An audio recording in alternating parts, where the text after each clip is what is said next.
Good morning, good afternoon, good evening. Welcome to Democracy First. Thank you for joining us today. I see my co host is here very early. I appreciate that.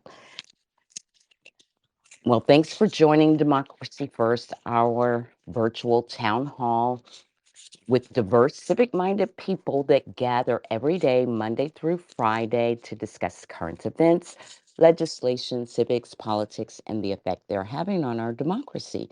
A 2 century old work in progress shaped by we the people. And we gather here every day to continue that work, making good trouble.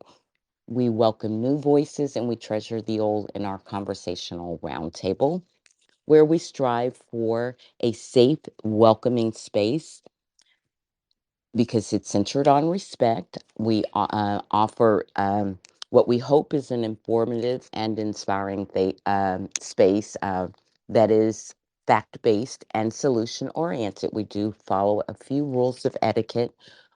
We understand that we can agree to disagree without being disrespectful. We can attack arguments or ideas without attacking people. We raise our hands to speak and mute our mic when we're not. This is for sound quality and just to be respectful of other speakers. A reminder it is a daytime recorded space, so keep that in mind with the personal information that you share and the language that you use. Otherwise, don't be shy. We do welcome all new voices into our conversation. And I'm going to turn it over to my co host, Eugene, to get us started while I send out some invites. And thank you guys again for being here. So please share, retweet the space, and let's have some fun. It is Friday, TGIF, and I want to thank you again for being here. If you want to request the mic, use the microphone icon all the way over to your far left. Once you're brought up to speaker, use the heart icon to raise your hand. You'll get a panel of emojis and use that one that's to your far right to raise your hand, and you'll be called on to join in the conversation. So let's get started. Good morning, Eugene. How are you? Again. Good morning. Yeah, good morning, good afternoon, good evening, as everybody likes to say. It's morning for me, so good morning, whatever. I mean, and you're gonna live with my tongue. I'm just kidding. No, a lot of stuff going on today. I'm a little distracted with what's going on over in Russia, just because I think it has a lot to do with what's going to happen here. Um, Putin gave a speech today. Really nothing much of note to uh, uh, put in it. It was just the actions and the reactions that I'm more interested in. We got a guy that's losing a war that's declared himself a victor. I mean, like, it's bizarre. But what I can say is, there's countries around him that all of a sudden like there's no flights coming out of Turkey or out of Russia now, except for slipping out once in a while. But like he's closed it down, and like this is good for me to see. We're just seeing a lot of activity. Um, like I don't know how this is going to end or what's going to happen, but I can tell you there's something happening. Um, what I do know is that when I look here domestically, this guy's a loser, right? And here domestically, who his support is, and they're all losers. And like it kind of gives me a little bit comfort in knowing I am on the right side of absolutely on the right side of history of making the stands that I made for democracy, to include some sacrifices in business that I've had to make, and because of my fear of losing this democracy. It's that important, and it is that clear to me that we are at that precipice. This is not, um, uh, uh, uh, hyperbole to say that we've got fascists in this country that really want us to be a fascist nation and are doing everything in their power to achieve that.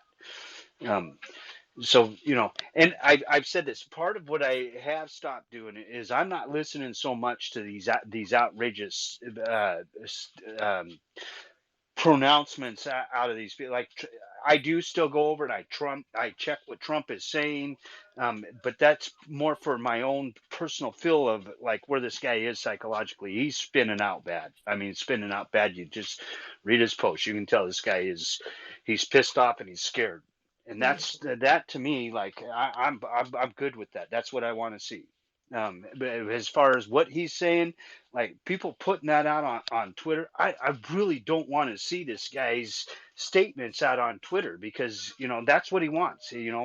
Like he said, if I lie 3 times, they'll believe me.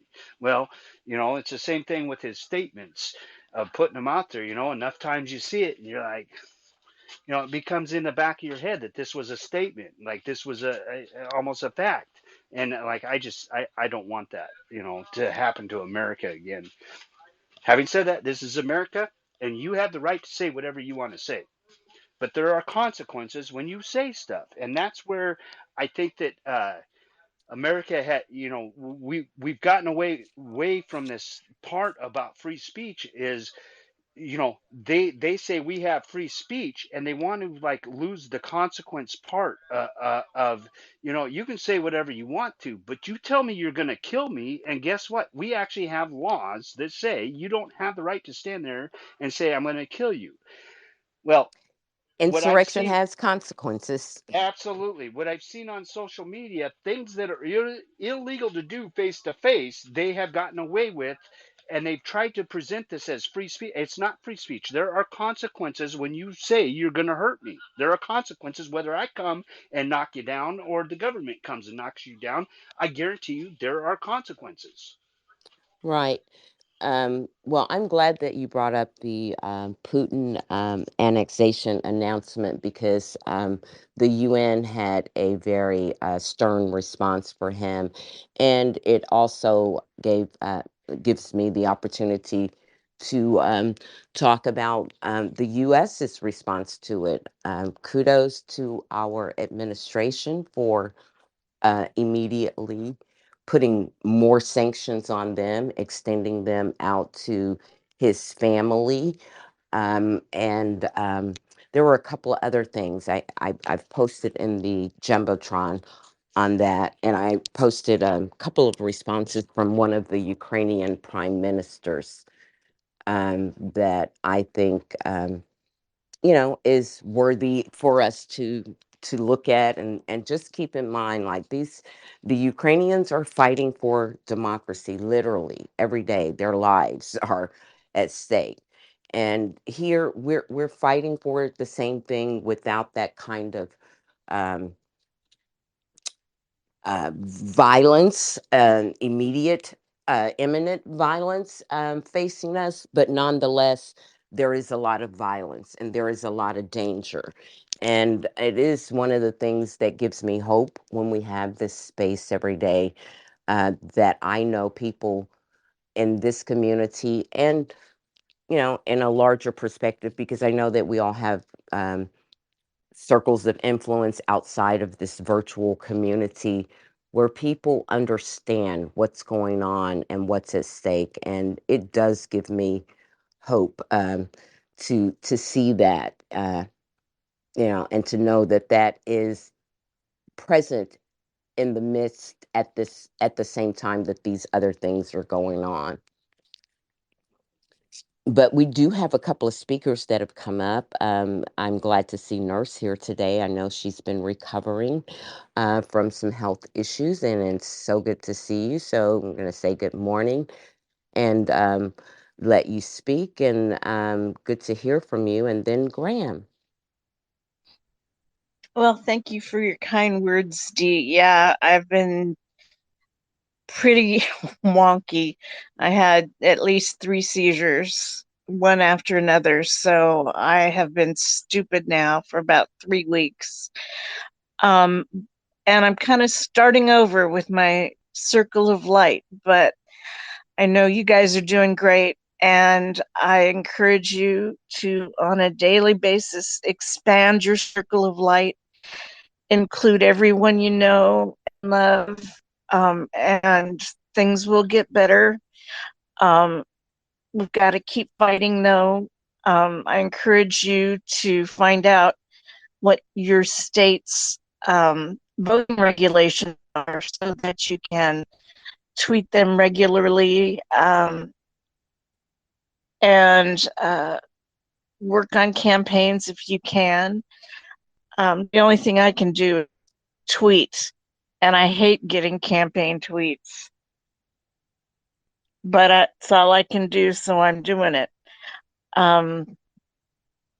Let's see. There was one other thing I was going to say.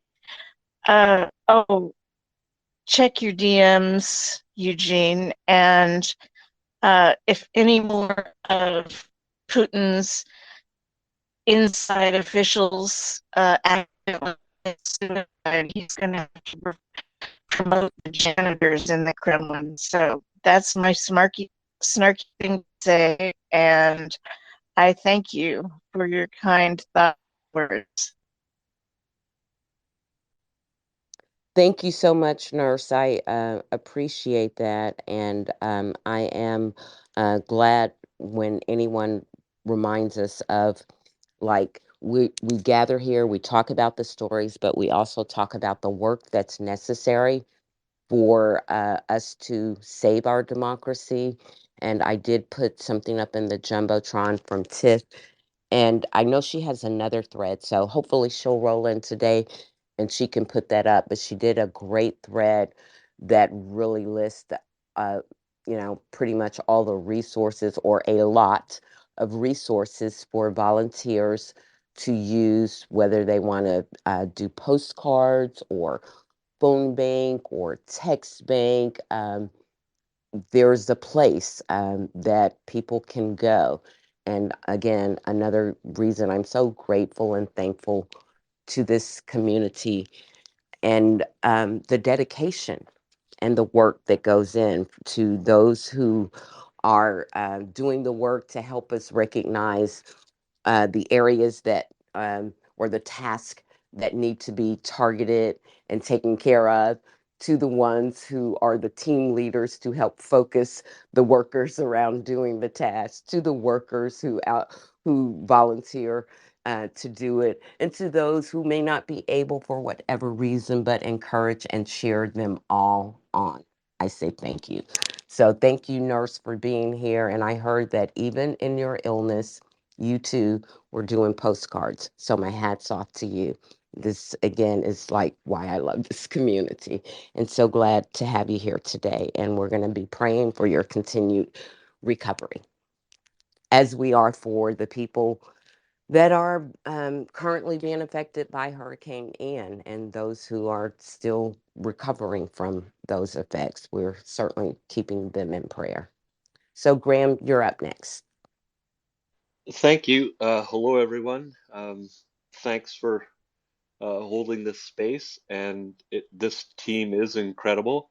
And it's amazing how each of us can find ways to contribute, no matter where we are or how we're doing. So it just I don't know. I'm always inspired by this group, and so I hope you're doing very well, and great that you're doing the work, right?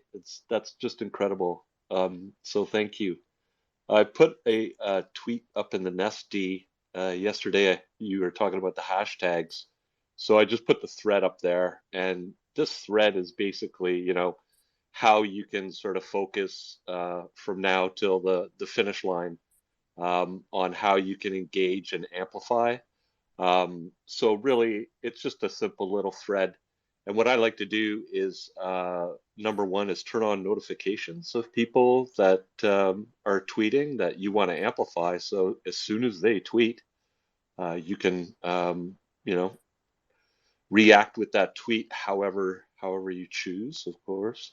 And the thread goes through and it talks about creating, and specifically my case, I created a list from Shauna's list, and I have a private Twitter list. And basically, when you do create a list on Twitter, um, and there's online instructions how to do that, what you can do is then pin, they call it pinning that list to your timeline. And what that allows you to do is have like just a timeline of all of your candidates that you want to amplify.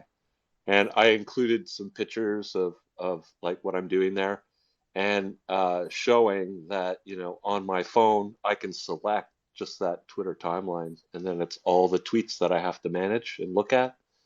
So again, like what I'm doing with smaller accounts is engaging more. I spoke quickly on how to, what's the best way to engage, and the best way is to reply. But I go through some of the finer details there. And one thing to remember is now until election day is don't engage with trolls. Don't just report them if they're up to no good. Report them or just block them. Don't waste your time, because if you start engaging with them, sometimes there's software that puts you on a list, and they're going to swarm your account. And I've been on the other end of that. It's not pleasant. And anything, again, be on your best behavior. I said this yesterday. Don't tweet anything that, could be taken out of context or get you in trouble. And as I say, save it for November 9th. So I put that thread together. And again, I want to just reiterate, if there's a tweet that you want amplified, let me know. If there's a certain candidate or person that you think I should be amplifying as well, I'm just going to add them to my list. Again, my list is private to protect, and I go along and I do what I can do. And so I put an example of one of the smaller candidates. And what I like to do with the smaller candidates is, because sometimes they don't put a hashtag on their tweets, and really that the only people that can see their tweets are their own followers. So what you can do is actually, if you see a candidate with no hashtags, is quote tweet that, and then include the hashtags that we've discussed, right? The vote blue, there's good trouble, and there's also the election day, or whatever hashtag you want, especially Hmm. statewide or city, and amplify that candidate. So there you go. Well, thanks, Graham. I appreciate that. Always love to get the Twitter tools and training, because it is not my forte, but I appreciate you helping us to do that and sharing techniques and things for us. And I do want to take an opportunity to mention the two hashtags that Tiff mentioned yesterday. 53 pickup and keep the house, because it is a very large coalition of people in our community who have been using it for a long time. So I'm trying to circulate that as well. And using that, like I said, everyone will find their own way of doing it. But I find I like using that one when I'm really trying to highlight candidates, especially um, those that would, expand our Senate. And I think it was Lauren yesterday who brought some great suggestions that I think that we can all benefit from, and in using them however we see um, fit to do it for ourselves. But I do think that it is important for us to amplify those candidates that are in those key states, and that would be Cherry Beasley, Val Demings, Tim Ryan, Mandela Barnes, and I feel like I'm leaving someone out. Oh, John Fetterman. So try it. And I thought that Lauren's suggestion was perfect. Like once a week, just kind of make that commitment to do it, whether you do it more or not. But I feel like, again, the power of that ripple effect of us all committing to doing that can help these candidates and can help us a lot, ensure that those warriors out there on the front lines, the ones who have been courageous enough to run and represent us, are being noticed and amplified, and certainly always, most of these candidates can always benefit from donations. And it goes without saying that if you are able to do that, then certainly do that as well. So I want to thank you, Graham, so much for providing those tips for us. And I want to thank all of you guys for being here today. And of course, uh, not to be shy. Come on up, join us in the conversation. We have talked a little bit about Putin's behavior this week and how our president and NATO and the UN in general are pushing back on him and his dangerous behavior. And there are a few tweets in the nest about that. You can check those out.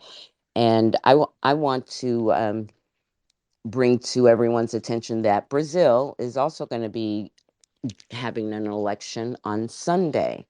And Bolsonaro, a dictator kind of like figure down there, is running and is, threatening basically a coup. So we need to keep our eyes on that. We talk about all the time about the things that are going on abroad and how they have effects on what's going on here. So I just wanted to put that out there for people to remember and keep an eye on. And Kevin did come up, so I'm going to go to him next. And I want to make one great announcement. I feel like for my local news and politics here, the charter school issue has kind of been put on hold because the charter school withdrew their appeals. So I think that is in part due to the attention and exposure of what they were doing and people voicing how they felt. So when we expose things and we bring attention to it, it can make a difference. Now, what they're going to do next, we're not sure, but I feel like the people have won in this round here. So I wanted to let you guys know that since I've talked about it so much. So, Kevin, you're up next. Good afternoon. So, yeah, I'm glad to hear that we're bubbling up these efforts to promote these candidates. You had brought up about John Fetterman, and one of the latest polls that I read today was that it's closing. Oz is closing on Fetterman, so we have to be mindful of that. And even though it's right now about a 5-point differential, till you add in the fact that more independents are sort of siding with Oz over Fetterman, that reduces that gap to about from 5 to about 3. So we just have to be mindful of that and keep pushing for him to uh, get elected for that position. And then to top it off, which is not unexpected, but the normal every cycle that the Republicans always grab the endorsement of the Philadelphia Police Union, and that was for Oz. And then Oz also got the endorsement of the U.S. Chamber of Commerce, which is another Republican bastion. So that's not unexpected either. But one promising piece of news that happened this week was that a ex-Pennsylvania Democrat, um,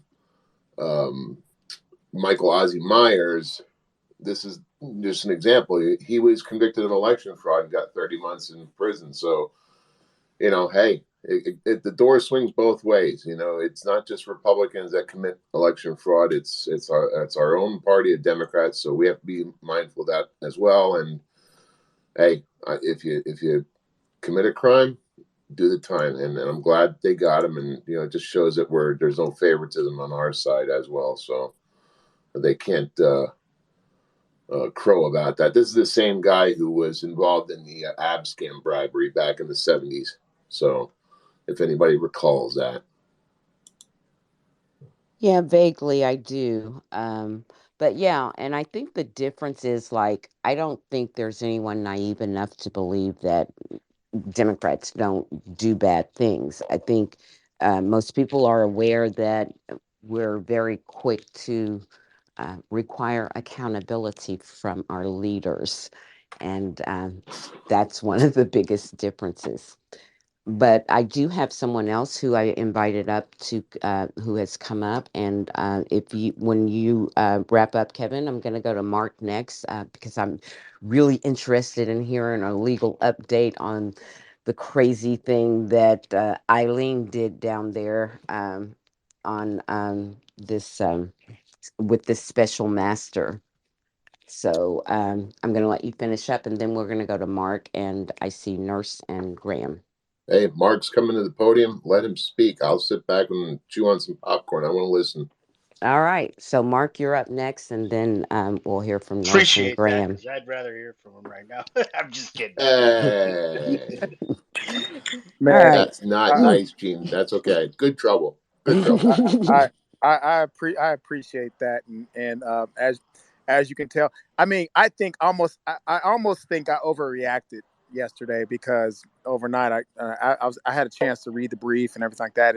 It is to be expected that Judge Cannon is in fealty to um, to Donald Trump. I mean, it's almost like the tale of two songs. Like, there's a battle of tunes. Like DOJ and Judge Deary listen to "Time Is Like the Clock in My Heart" by Boy George. One of the baddest '80s songs ever. Um, Specific to time, you know how people say like that time greatest ever. Like it's like that specific time is kind of funny to me. And then Judge Cannon is listening to Trump like "Wake Me Up Before You Go." In her fealty, she don't want to miss that solo high, right? It's like a crazy like mix up. She is so You're into hilarious. she is so into Trump. She's like, "Wake me up before you go." I'm like, dude, get off his jock, man. What's wrong with you, Judge Cannon? What is wrong with you? I mean, Judge Deary had a case management plan that was like expedited time. He was like, "Hey, if you're making these objections, let me know early so that we don't have to go through this bull crap." And Judge Cannon just just messed all over that and said, "That's not what I ordered. Okay, the 11th Circuit came down on me, but what I ordered, I want you to do. Okay." I'm like, what? I'm like, what is going on? This dude is like a experienced FISA judge. He's been a special master before, and he's saying like, "Hey, this is the way we're going to do it." I mean, you granted the motion. This who Trump chose, and then you're going to overrule him when he says, "Hey, if you're making these objections, make them now." So Judge Cannon realized that Trump was in a precarious situation, and she saved him. So all those, loose cannon, all those Q cannon, all those pejoratives are aptly and appropriately uh, um, uh, um, uh, applied to Judge Cannon. Now, what is stuff? So we have to go back. Remember, we talked a couple weeks ago. We said that, you know what, the 11th. Hey, Mark, check your mic. You're starting to fade out a little bit, and we don't want to miss a word. Right now, I'm good. You're Okay. good. So remember a few weeks ago, the 11th Circuit bench slapped Judge Cannon. They said, like, "Hey, you erred, you abused your discretion, blah, blah, blah." There was a little part in that ruling, and I'm going to go back to this, and I talked about it before, and I'm going to go back to it. In order to do a motion to stay, or even for a partial stay, you have to, like, one of the prerequisites you have to prove is that you're going to win anyway. And I'm putting that in, like, the terms that we can, just our terms. But it's called the likelihood of success, right? So the first thing you have to prove is that if you were to go on in your merits, in order to get a motion to stay, you have to prove that in your regular appeal, you're going to win. Like, there's a substantial likelihood of success. So the 11th Circuit went through that analysis. The thing about that analysis is they analyzed whether the judge had jurisdiction at all to even make this ruling. And they said within that analysis, they were like, not only did Trump not meet the first analysis, whether there was like, substantial, whether there was a substantial reckless behavior on the part of DOJ to even get the search warrant. It's called Ritchie factors. There was none of the Ritchie factors were met, so they went beyond that and say, hey, if y'all had brought this, and they kind of said this too, which was a shot at the DOJ. If y'all had actually brought this substantively, we'd have rooted in your favor. Like, meaning, if you would have brought this chicken to our table, we'd have ate it, right? Like, but you talk about your chicken. Like, we ain't seen it. We ain't ate it. You just talked about it. It sounds good. But, like, that's not before us right now, right? So I just take your word for it. And they did that. So now what's coming back to bite us now is that we didn't do that. So, and even the 11th Circuit said, hey, we're limited here, right here. We're just evaluating the merits of the case for the limited motion of a motion for partial stay. Now, what I pose is, and what I posed on my Twitter, and I've talked to a bunch of people about this, and like hindsight's 2020, man. And like, you got to think back what DOJ was thinking, a month ago. They were thinking about the classified documents only. They were not thinking about all the rest. They partitioned everything. They were like, hey, look, we got to go on with this criminal case with regard to these classified documents and the review team for national security. Trick all the rest. That was high priority. But should or could the DOJ have done a motion for stay pending appeal on equitable jurisdiction? Meaning, should that shit even be before her? I gotta curse now, because the canon done pissed us all off. Like everybody, even the most conservative, like legal analysts are like, we don't know what the fuck is going on. Honestly, we don't. Like, actually, we do. Like, we do know what the heck is going on. She is in Trump's pocket. She is paid for. I mean, this person has no business being a federal judge. There's like no business. And I digress here. If you didn't vote for Hillary Clinton, you're the reason why we have Eileen Cannon. Just another example of that. But let me move on. If the DOJ had done a same motion for partial state, but in the alternative, if the entire thing wasn't granted just on jurisdiction, which is the strongest argument, the whole thing would have been thrown out, and we wouldn't have to deal with this anymore. But I understand hindsight is 2020, and number one, time is like the clock of my heart, right? So they were thinking about time, like we got to get this stuff going, and also there's national security concerns because they think Trump did some shit with this. So they're like, hey, we got to figure this shit out now, right? So we're dealing with the consequences of that now, and like people are like, hey, can we appeal? I'm like, no, okay. When I talk about appeal, they can appeal the entire thing, but the case management plan that she proposed, they can't appeal that until there's a final judgment. That's like the rules of procedure. Like, like once you can challenge, but you can't challenge during the play. Like in football, you can challenge the play, but you got to wait till the play is over. So they have to wait till the full adjudication of the special master thing before they can appeal anything that Eileen Cannon does, even if it's adverse. So go ahead. Sorry. So when you say wait, are you saying wait for him to go through those records and make a pronouncement? In order to appeal, they've already filed the notice of appeal when they did the motion for his partial stay, right? So they already put everybody on notice they're going to appeal her ruling. They haven't filed the actual appeal yet. They're waiting for a final judgment on this entire process, which now we know Eileen Cannon has extended to December 2016. December 16th, because she What? wants to slow it all down. Remember her purpose, and she understands her purpose. She's not a dumbass. She's an idiot, right? So there's a difference between a dumbass and an idiot.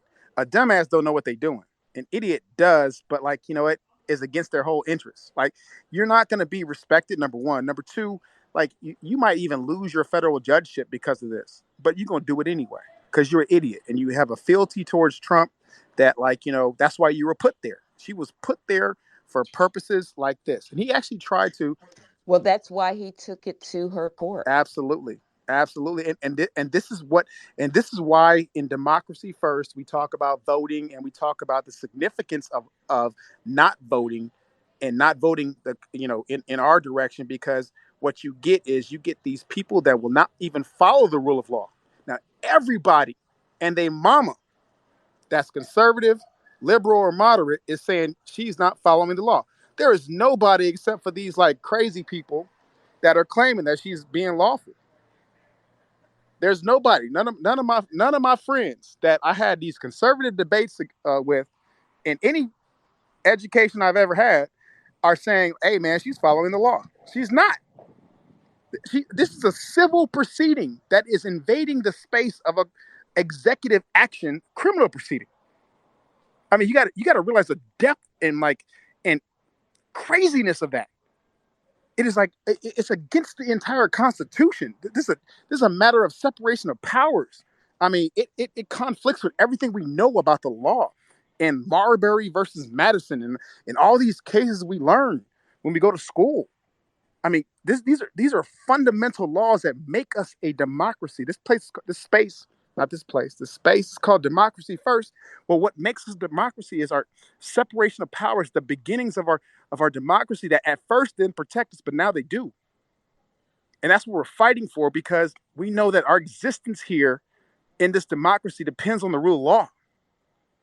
And when you have people like Judge Cannon that just shit on the rule of law with conscious disregard because they're serving their king, that's not going to help us out, any of us, no matter what your claim in this democracy is.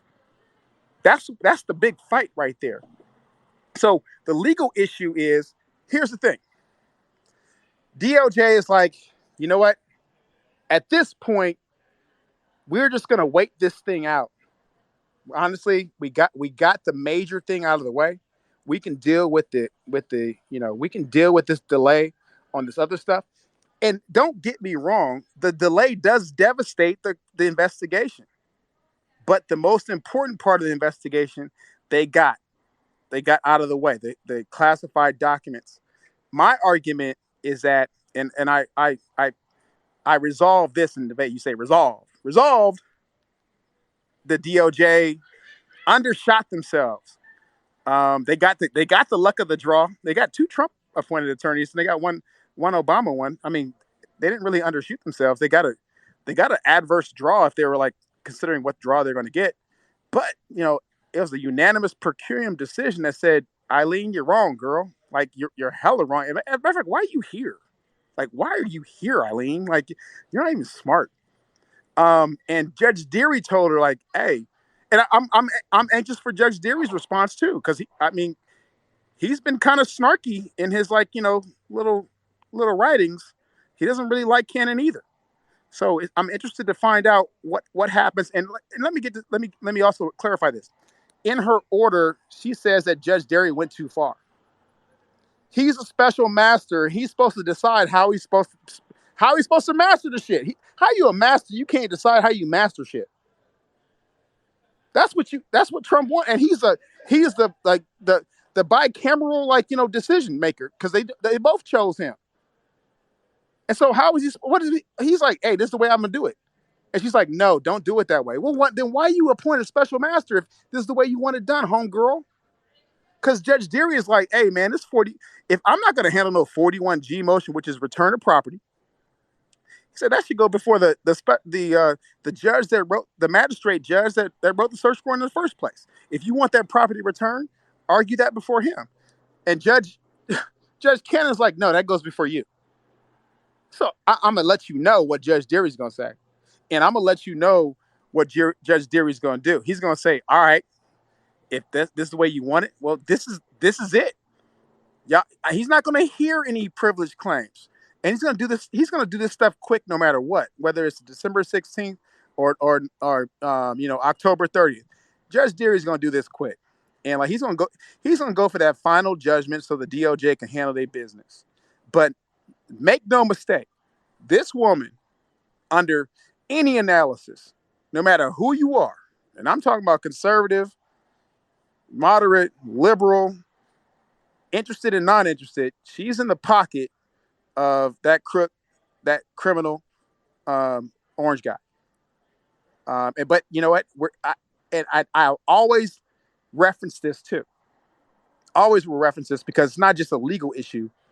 It's a cultural country cultural one, and also like a consequence one. Elections have consequences. We're here because of the consequence. We're only here because of that. We're here because people did not vote for Hillary Clinton. And I will yell it from the top of every mountain I'm on, and every time I'm on any kind of space anywhere or in any debate. We're here because people didn't vote. Whatever you thought you were doing when you didn't vote for Hillary Clinton, this is why we're here.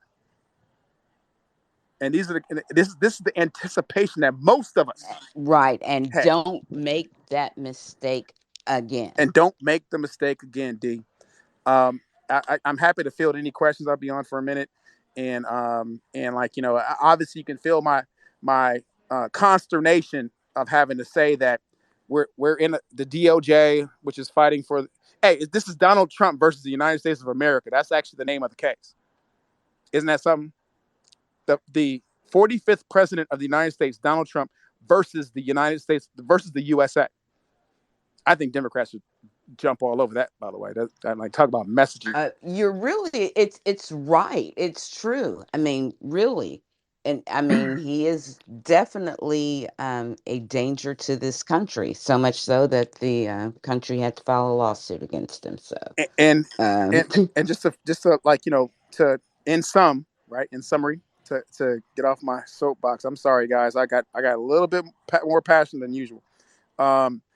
But besides you listening to 80 songs today, I was like I love that part. Those are two great 80 songs too, and I love Wham and like I Cliff Richard. love them Yeah. too. But just to let the DOJ made a gamble to take care of the most important part for consideration of time. It wasn't a legal argument. It was like, hey, we need to. This is what our priority is. It was national security. Right. Exactly. National security. Hopefully, I'm thinking how we remember how we thought a few weeks ago. This might be bigger. I think it is because they're satisfied. But then again, at the same time, don't think that there's no like this is devastating delay. 2 months. I mean, December 16th is 3 months away. So I mean, 2.5 months away. It's a long time. And Trump gets to look at the They're documents that were trying to get it seized out of the to make election. arguments now. He gets to look at them She's before he trying knows what they seized. Now he gets to like she's that's trying what to get it that's out what of Cannon wanted to do. Give him the documents she's so he trying can to make get the it out of that arguments. And that's what she's she trying to did. get it She out of the helped Trump out because Deary was like, "Tell me what you think they got that they shouldn't have got." And Trump was like, "I don't want to tell you." Cannon was like, "He doesn't have to do that. Think about that." There's only one reason she wants to put this off, and it's to get it out of this election cycle, So that's it. right? That's why Trump wants this out of here, is to get it out of the election cycle, in Yeah, my that's opinion. always his goal is delay. Yep.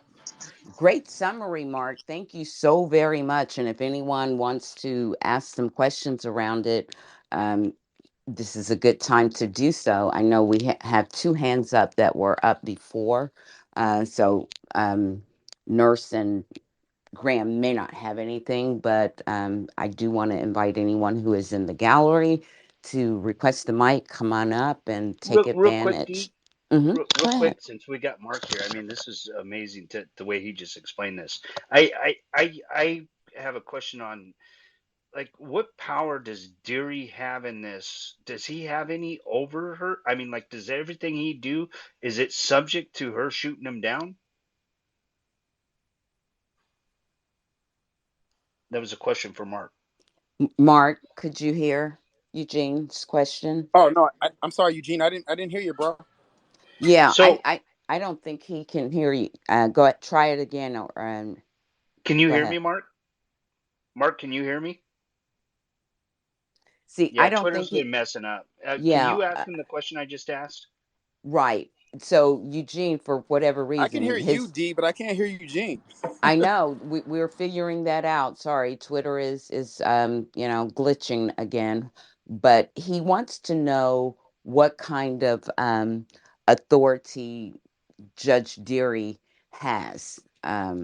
Like, does he have any recourse to what she has done? Is he subject to? Is he subject? to every time that he says or does something, can she overrule him like this? I mean, He wants to know if she can overrule whatever he does, um, like she just did then. Does that make sense, Mark? Now I don't know if he can hear me. I'm going to put him down to Mark. I'm going to drop him to listener and bring him back up because I okay, think, yeah. it's Twitter. What while she's doing that, go ahead, Graham. Hey, can you hear me? Yes, sir. Yeah, I just Yes. saw a tweet from a science account that I follow. I'm just putting it up in the nest right now, and it has to do with I think North Carolina. It's a press release from the NAACP. Anyways, I thought it was pretty. It came up on someone's science feed, and they're like, this is not science, but sort of thing. So I thought it was pretty important. So I thought I'd share it with you. Thank you for that. I appreciate it. I will check it out. So Mark has come back. Mark, can you hear us? Yes, I can. I was completely shut out. I'm not sure why. I think Trump might be mad at me. Can you hear me, Mark? Yep, I can hear you.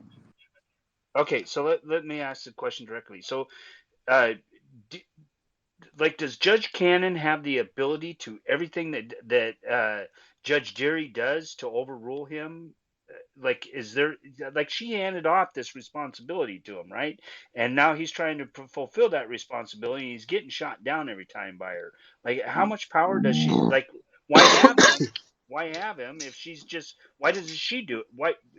Why isn't she doing it if she's not going to allow somebody else to do it? I mean, at some point, she appointed him, right? Why he can't do his job if she keeps saying he can't do his job? Yeah, because it's a motion for a special master. She turned, as you remember in the beginning, one of the things that the DOJ is appealing is that it was a convoluted piece of shit when it came in. She interpreted it as a motion for a special master and a potential 41G. They didn't even ask for a 41G return of property. So she actually is saying she's going to treat it as all of it, all the above, which you cannot do. But yes, she does have control over the special master because she's the one that appoints him, and he has to do he has to work within her universe that she creates. Now, you know, we'll see how that dynamic goes because I think he's gonna. I don't think Judge Deary is just gonna be like a little puppet or a little runner that does what she wants him to do. He's gonna do things the right way, and if he can't do things the right way, he's not gonna resign either. He's gonna like just keep on going. Like, and also like here's the thing, Eugene, you bring up your point, insinuates something else. Why is Trump picking a fight with the DOJ at this point, pissing him off? Right? It's a rhetorical question, but and I think a lot of us probably know the answer. It's delay tactic, of course, but there's no reason to pick a fight with the Department of Justice who's investigating you for a crime at this early point. Most people would be like, trying to resolve the shit, but not this team. They're digging themselves in deeper and getting some pretty damn good attorneys really pissed off. Well, so what I mean, like transparently, what I'm seeing, I don't think you heard me before, is like she just got used. So the worst fear for Republicans right now is this thing being in court or exposed during this election cycle. So basically, what she's done is said, "I'm going to put this off until after the election cycle by making it into December, right?" Um, because that was probably the closest on the court docket to after the elections. Um, yeah, I just like this is such a pure, like blatant, pure political play that a political candidate just used a judge to make sure his stuff isn't on the front page every day until after the election cycle. This Well, is like I, as a remember, layman, this is what this looks like. well, Trump doesn't care about the Republicans. He never did. Trump cares about Trump. And also, Judge Deary is going to make interim reports, and you best believe there's going to be a couple interim reports between now and November 8th. I still think that, yeah, I still think, remember, Trump has a bunch of candidates that he's now invested in. I mean, I just went over and read the numbers of what they've actually pulled out of him. I was kind of surprised because that guy doesn't let go of money. But it may be like he's trying to get some friends, right? But he does have people in that election cycle, and damage to his name is damage to those that he's supporting. I mean, and it has nothing to do. He cares about those candidates. It's him that it's damaging that he cares about, and it is. Don't get me wrong, Eugene. I agree with you wholeheartedly, and I agree with you that that Judge Cannon is complicit in the delay tactic to get this past the midterms. She is not she is a partisan hack judge, not a ruling on beyond fear and favor of and following the rule of law. This is a partisan hack as a federal judge. And remember her background. She was one of the judges that was pushed in after Trump had already lost the election and was confirmed by Mitch McConnell. And then Marco Rubio was the one that pushed her into this role. He's to blame as well. But, obviously we go back to 2016, but how she became a judge and, the ABA I think the ABA was wrong by ruling her qualified. She was not qualified. She's one of the youngest federal judges in the 11th Circuit, if not the youngest. She has no writing experience whatsoever, and nothing that says that she should have been a federal judge at 38 years old. So, Call to Activism filed a misconduct complaint against Judge Cannon with the 11th Circuit. They were assigned this morning. They were assigned a case number, and they sent a copy this morning to the judge. Like, how effective do you think stuff like this is? Because I mean, like, that's not going to get into the court system for a while, will it? You're right. This is going to take a lot of time, and it's how it's effective is judges can be reassigned. They can the 11th Circuit could pull this case from her, and give it to somebody else, but that would take more time. I don't think the DOJ is interested in going down that route because they're still under time is like the clock of my heart, right? So like they're under a time consideration right here. They're trying to bring indictments right after the midterms. Well, I think also, you hit a good point, is there's some real serious national security issues here, right? I mean, this guy's playing with our national security issues inside of our civil courts. I just would never have imagined we would be talking about securing and protecting our national security and it being in the hands of a civil court judge. Like our entire, like, we're sitting on the precipice of, we fell or don't fell is dependent on a civil court judge. I mean, think about that. The precedents that this just set inside of our judicial system, this can't be left to stand. Well, you're right, and what we should see, even though we're not going to see an indictment against a former president between now and the midterms. We should see some grand jury testimony of some of his underlings, and maybe even a possible indictment of maybe Christina Bobb or somebody of that nature who signed a declaration that all the classified documents were turned over, but they weren't. Wow, so I mean, I think that everybody at this point has seen it. When they issued this, hey, don't move any of that stuff. We're coming to get it. The next thing we know, there's a whole bunch of boxes being loaded up on a plane and taken to his place up north, right?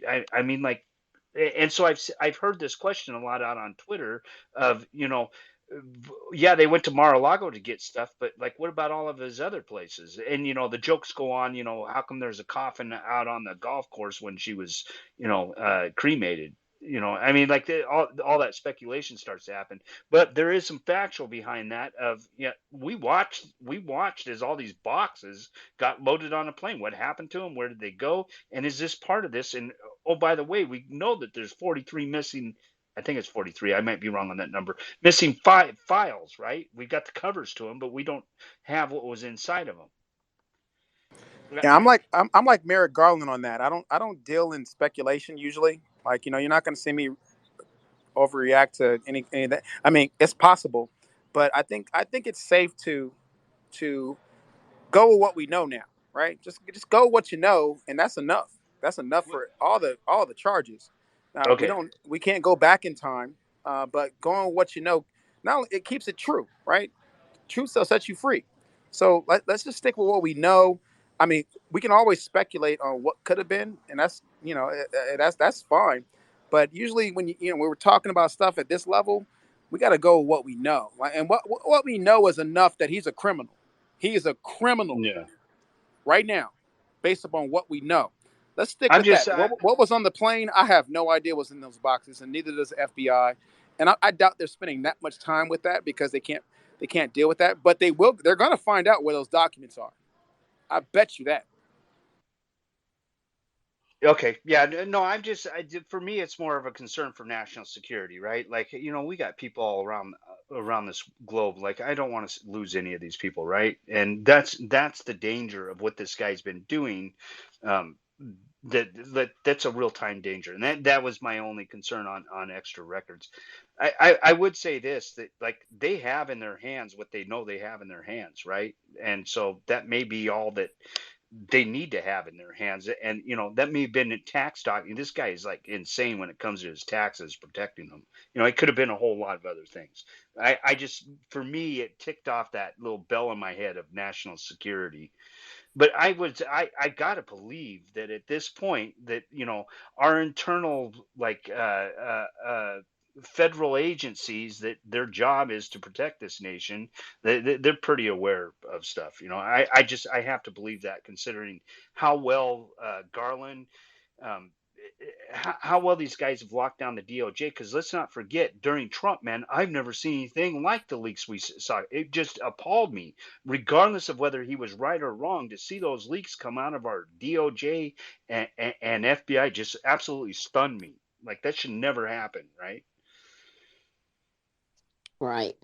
Well, thank you, Mark, again for answering Eugene's questions, and like I said, just keeping us informed from this on this legal case in a way that we can understand.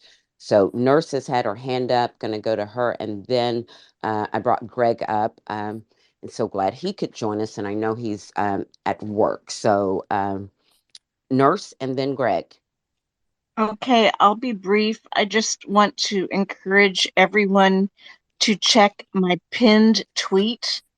The Congress, the Senate, I think it is, has a chance to increase the funding for STEM funding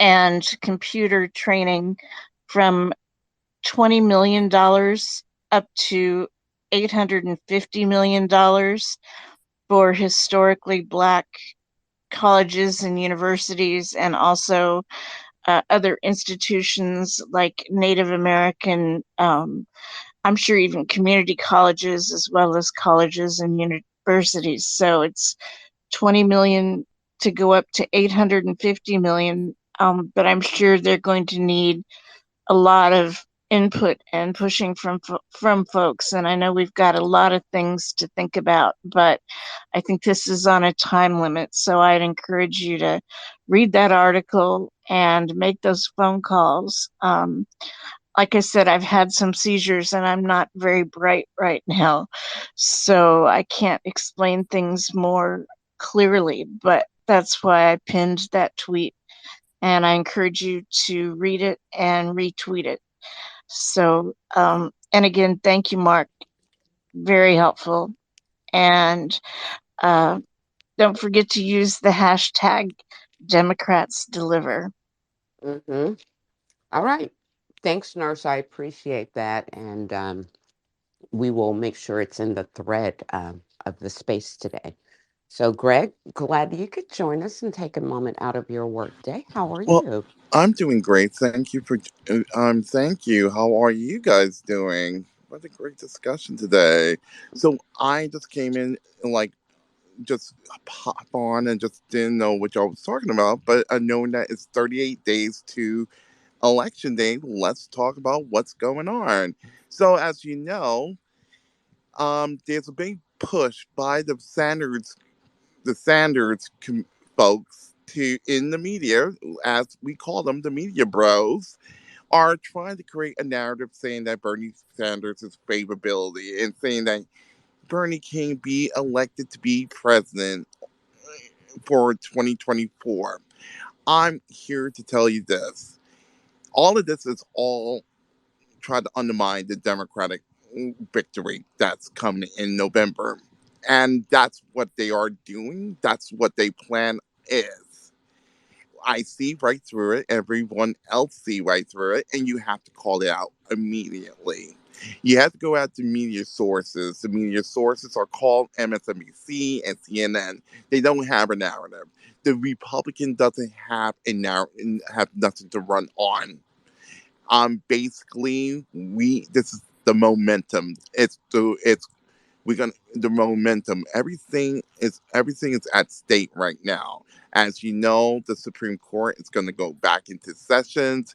Samuel Alito is now chastising us, saying that how dare we Isn't that rich? I, you know, I really, he really got me out of my face and say, and Oh, I I really am want to so say, glad you F brought that you. up, Greg, because that really got me mad too. Like, are you kidding? After y'all have all of these meetings with CPAC type organizations and give speeches and all of that? Yeah. Yeah, and look at it, and look at the stories that it's been coming out lately. You have Jeannie Thomas, who believed elections have been stolen. To me, she should be locked up. I know they investigating her on the low, and I know they're keeping it on the under wraps. But if anybody who has like Clarence Thomas, who had any shred of decency or a type of like, my wife did something foul, maybe I need to step down and give up my seat just to say just the appearance right. I'm like, really? What is Chief Roberts is has no control over this court. This court is a rogue court. All that decision A against bot Roe, road court. exactly, a board. It's like it's frustrating. And then you have the left, the progressive Bernie Bro. They keep hammering this silly talking point. Now, I think there was a story the other day that the Republican governors is going to challenge. Guess what? What's that they're going to be challenging, folks?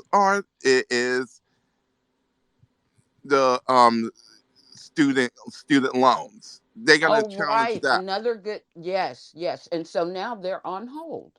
So see how unhelpful they are to people? Like everybody who put their application and stuff in before now, they're good. But right now, anyone else seeking to get resolved from that, it's on hold. Why? Because of the Republicans. It's the Republicans, and bit, they keep going on and on and on. Well, there's a plan for that. No, cut it out. There's a big plan in play. And if we want significant change in this Congress, and in this Congress, you got to get out and vote. So I'm gonna give. I know I don't want to monopolize the time because there's a lot to cover. Let's talk about Florida. Now, here's the thing about Florida. My heart goes out to everyone that matter, that who have family down there, who lives in Florida. My heart goes out to everyone.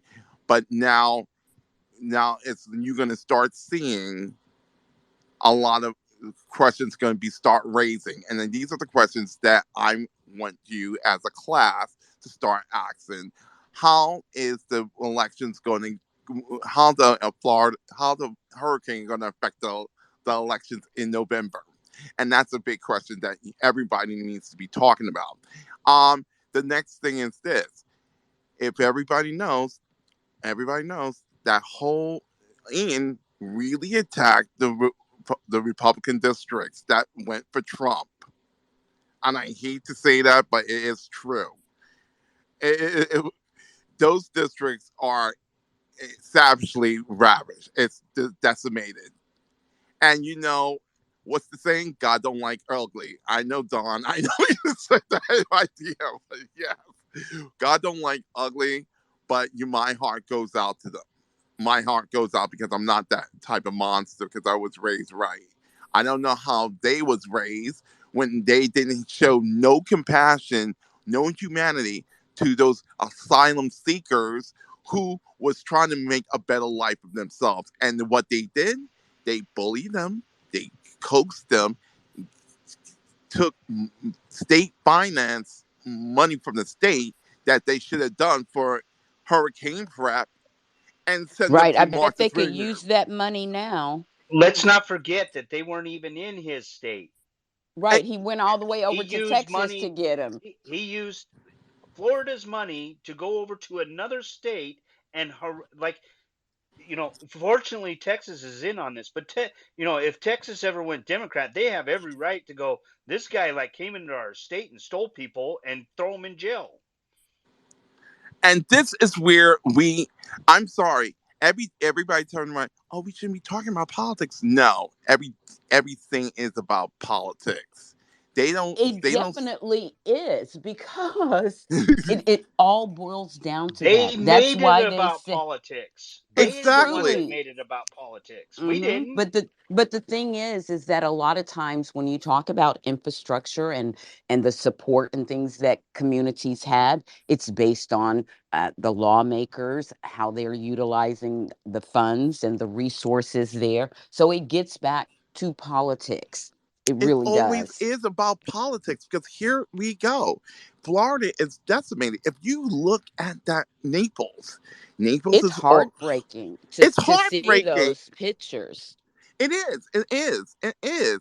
And there's no coming back from this. There's no coming back from this because to me, it's like DeSantis really overplayed his hand. I knew when he would play that role, I say, you going to bend the knee. And that's what the saying that is everybody needs to be looking out for next week. When Joe Biden stepped foot on Florida, is what it's gonna what is DeSantis going to do? Is he gonna shy away, or he's going to bend the knee up front and give us the optics of him bending the knee? Because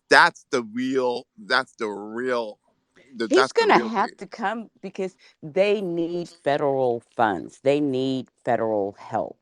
I'm These President Joe surprised he's Biden not is in. using this to raise personal campaign finance right now. That just okay, is and what blew also me that. away.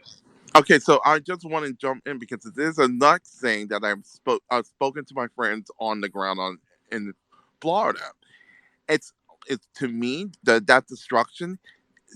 One of her points, she said it don't look like some of those places going to be rebuilt by the insurance market because the way how the insurance is, and it's like some of those places are not coming back. So it's like Florida is going to be going through on like our real is Like going to be go kind of like New Orleans after Katrina.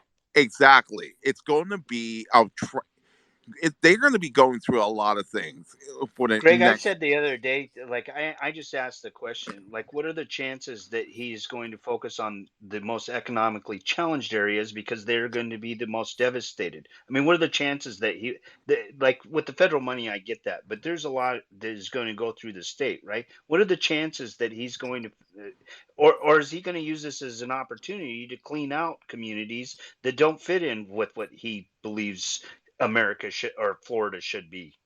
Well, the thing is, the communities that was hit heaviest, like from when I on my assessment on the ground, it's really was with red Trump counties. That's what's hit hard, and those are his base. It's his base who's been hit hard. So he'll It's no, go out of his way, but he's still going to have to go through the federal government. So it as is. Greg says, he's going to have to bend the knee. He's going to bend the knee. It's going to be bending the knee, and that's the next focus of coming up because the attacks on Joe Biden, it's not measuring enough. It really is. It's really is unfortunate, and let's just see how the next couple of days going to be playing out, and that's about it. So I got some time, so let everybody else speak, or I want to add some questions. So I'm be on the speaker slot, so I All got some right. time. Well, glad to No, have you great. Thank here. you. That was a good synopsis. Really good. Thank you. It really is, and he touched on two things that had come across my radar this morning. But a lot of times, once the conversation gets moving, I kind of forget. But those are really, like I said, I'm so glad that you brought that up about the student loans, and again, just another way of pointing in real time to how helpful the Republicans are not. Who stops people from benefiting from something, to help elevate their lives and their work lives, and it's just crazy. Like I said, it's all about harm for them, and Democrats are harm, about harm reduction. It's Hey, really D, just that simple. Hmm. I got a request. I don't want this answered out loud in the room, but if people could DM me, I'm trying to chase something down here. Um, like, so I don't get a lot out of my political circle. You guys are my political circle, basically. So there's a lot going on out with Democrats. I'm not really paying attention to. But I have a question because something came up on my radar. If anybody knows anything about this political girl or you have an opinion, I would like you to DM me with information, because it's something that's happened with me personally. If you have any information, please DM me. That's all it's my ask for the day. All right. Well, thanks so much. You guys heard Oh, him. wait, before DM. anything, political girl, that the one that who'll do videos with Mm-hmm. her clutter Mm-hmm. fridge. Oh, Yeah, DM I him. don't want to sidetrack the DM room. him, Gregory. But We I am already being know your definitely opinions. personally affected, and I need to know what and who I'm dealing with here. All right. Okay. So Adam has come up next, and then I think maybe Kevin. And don't forget, guys, we do have Mark here, great legal mind, to ask some questions if you would like. He has offered. So, so glad to have you guys here. A reminder to tweet the space out and not to be shy. If you'd like to come up and join in the conversation, you're welcome. We've been talking about quite a few things this morning, but as always, you're welcome to introduce a new topic because if it is connected to what's going on with our democracy and how we save it, it's relevant and we want to hear about it. So thank you all again so much for being here. And with that said, Adam, you're up next. How are you? Doing well. Thanks for bringing me up. And Mark and Greg like literally hit on exactly what I've been thinking about. It was like, um, first of all, talking about Judge Alito. I mean, I'll give Judge Alito. The Supreme Court, and this is not no shame or shade on any lawyers, but the president of the United States can pick anybody they want to appoint to the Supreme Court of the United States. You do not have to be a lawyer. You do not have to be a judge. We have the right as citizens of the United States to question when we see something wrong, and we should question it. And if we believe it's wrong, like that's just it. Number one. So like I've never heard of a Supreme Court justice actually calling out the American people in my life. But I'm not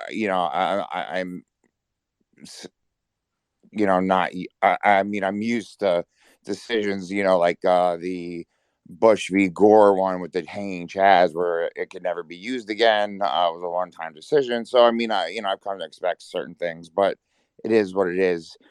Mark, thanks for breaking that down though. I mean, like special master is very like, it's such a nuanced thing. It's I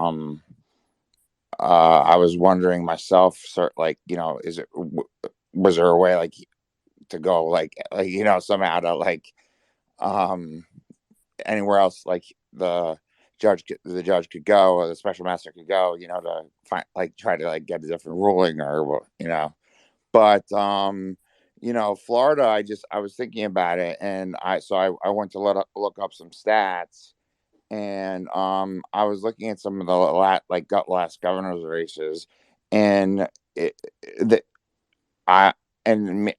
maybe like I try to use a number of different sites and a number of different places to pull empirical data.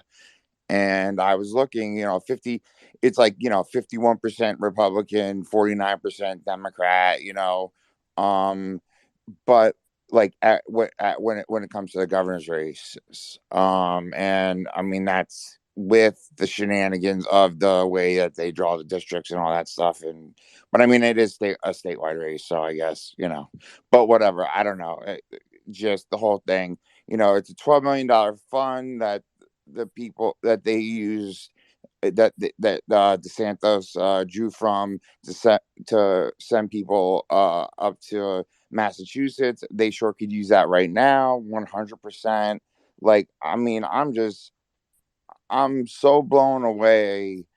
I, to what Greg brought up, is this going to affect the election? Because I think we're 13 days away from the first mail-in ballots. I think it's October 13th. I believe that's the date I saw. I'm pretty sure. And but it's just it's hit after hit after hit, and it gets frustrating. And I just feel that every time I come in here, whether it's I have 5 minutes or I have an hour and a half. Like today, I knew I had some time, and I hear the knowledge. I get rejuvenated. There was a couple of days back, a person running for attorney general in Florida. I mean, was it in this space? I mean, it's just so it's a shout out to the space, because I don't think I've done that before, and I appreciate that. And I appreciate the space so much and all the knowledge here. And just I mean, I there's just no question that we you know these midterms are so important. I mean, as we all know and as we've been talking about. But uh I just wanted to come up and kind of reiterate, it, literally exactly like as I was what I was gonna, a couple of things I was gonna say. Greg said it. I was like, Greg hit it on each one, and then Yes, and I you wanted had to thank sent Mark me too. Yeah. So some resources. So thank you so much. And that is the beauty of this collective. And like I said, every day I'm in awe and I'm grateful. I'm grateful to be a part of such a wonderful collective. So, and that includes you, Adam. And thank you for coming up and joining us today. Any any news on things in Arizona that we might not be sure. aware of? Well, I don't know, so Senator Mark Kelly was it was this was about 90 days ago. I mean, it was pretty much I mean, they've been running commercials for the Republican guy for I don't even know how long. And he's pulled ahead of the if you can believe, if we can believe, and these different, when they ask people who they're going to vote for. So he's definitely pulled ahead there. District Schweikert and David Schweikert and Jay Vaughn, who's also the vice chair of the DNC in Arizona. And Representative Schweikert was misspent money in the past, and this has been constantly talked about by that campaign. And he for some reason there was no, I all I can find is that he was fined $120,000, and that he was not, there was not much more done there. And you know I could just say the Democrats are working very, very hard here, and there's a lot of independents too that just Hmm. respect, just knowing What's at stake? knowing that someone spent their election fund, misappropriated funds, Hmm. running again is just the whole thing is just, I mean, but you know so that update, I mean, I posted that stuff, the articles from about the alfalfa sprouts, I mean, and that just goes very, very deep, and Hmm. it goes to the level of control of this state, and really three states, California, Nevada, and Arizona, that, I Wow, mean, that was shocking to see that, and then to start reading, that bothers me. So I do want us to, you to kind of continue giving us updates, on that. The fact that Saudi Arabia is, like siphoning off water, groundwater that cannot be easily replaced from Americans to grow crops that they're shipping in a to mega their drought, country. in a mega drought. Right, exactly. So this is the thing. I mean, are we going to have to buy back our own water rights for our own citizens? I mean, these are the kinds of things that, um, just remind me, and I hope others, of why it's not a good idea for Republicans to control things, because um, they're willing to sell everything, even our water. I imagine if they could figure out a way to sell our air, they'd probably do that too. But they want to privatize everything. And that's a Everything. very dangerous place for us to be. And that's certainly the way that they see fit to, I don't even want to say govern, but just, because they're not about governing, they just want to control. And when they have control, they seek to control everything: water, healthcare, right to your own bodies, everything. But thank you so much for that, Adam. We do have a couple other people who have come up, Could I and just say one last thing about sure. the water, and just Hmm. what it, how it's such an important thing. Like we're talking about it just here, but like I had sent you that Huffington Post article, and like what, regardless of if you think that it was, I was just sending a quote. It's the quote. I'm just gonna say it. I have no problem going up against this guy if he full force come. He can come at me. Like I'm like, so the CEO of Nestle's, one of the largest water. They sell water. The whole thing. That's He a does Coke not that's a believe Coke company, right? Koch Nestle. Yeah. brothers. Yeah. Koch brothers, yeah. Okay, go ahead. And so the CEO of Nestle does not believe that water is a human right. And he started with it like in 2013, and that was the initial.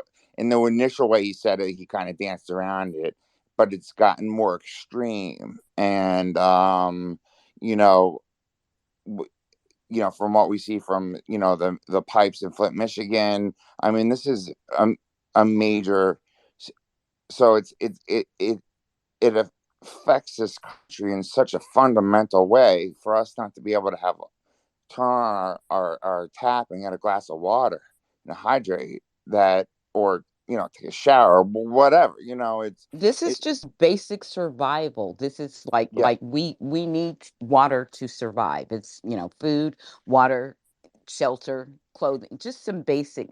These are some basic things. exactly.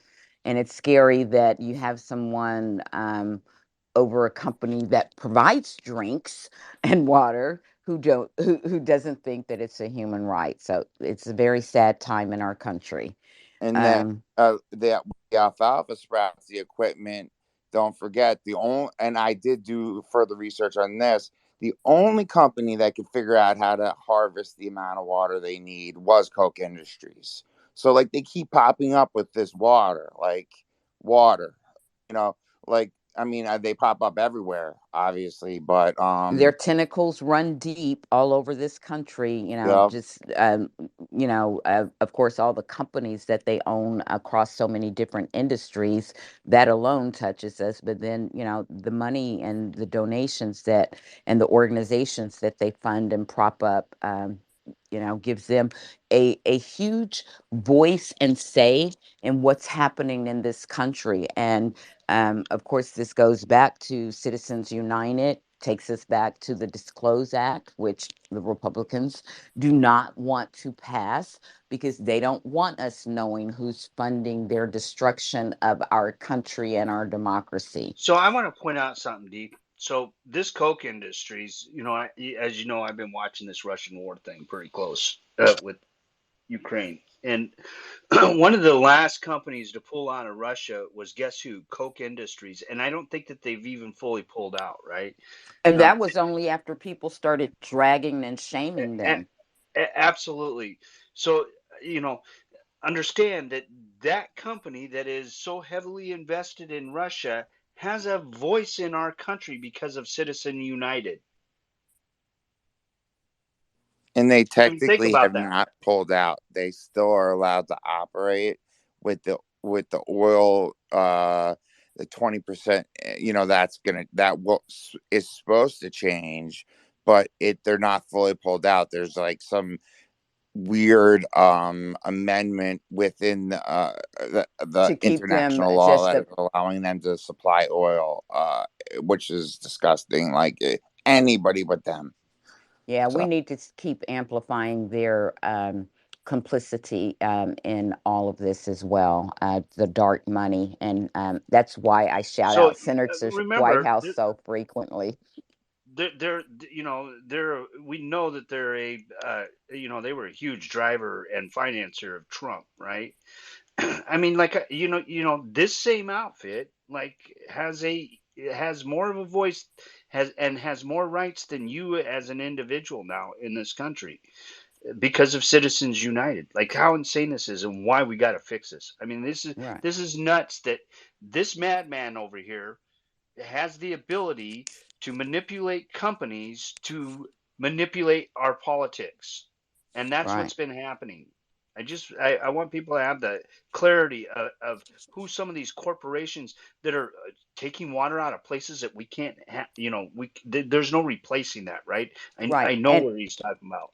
And as he said, all places that are already in a drought. But there's so much, Adam. I appreciate it, and we do have a few hands up. I want to get to them. I think Pup, Artisan, and Tiff. And I think Tiff's off today. So is it okay, Tiff, or are you on a short time? Yeah, okay. So Pup, Artisan, and Tiff. Thank you guys again for being here today. Yep. Hey, kudos to the hello to the group. Um, yeah, first comment. If Hurricane Ian went through the rich red part of Florida, it's all nature new. We Um,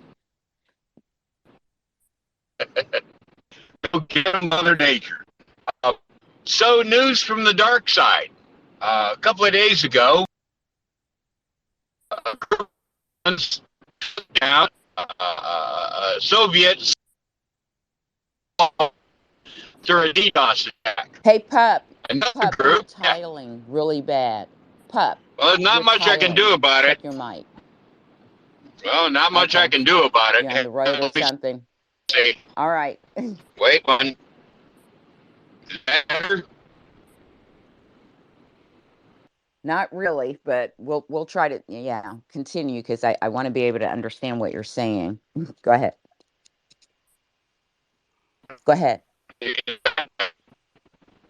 me pull No, you're over if really that bad. helps. Okay. Yeah, give me a. You want? I'm gonna.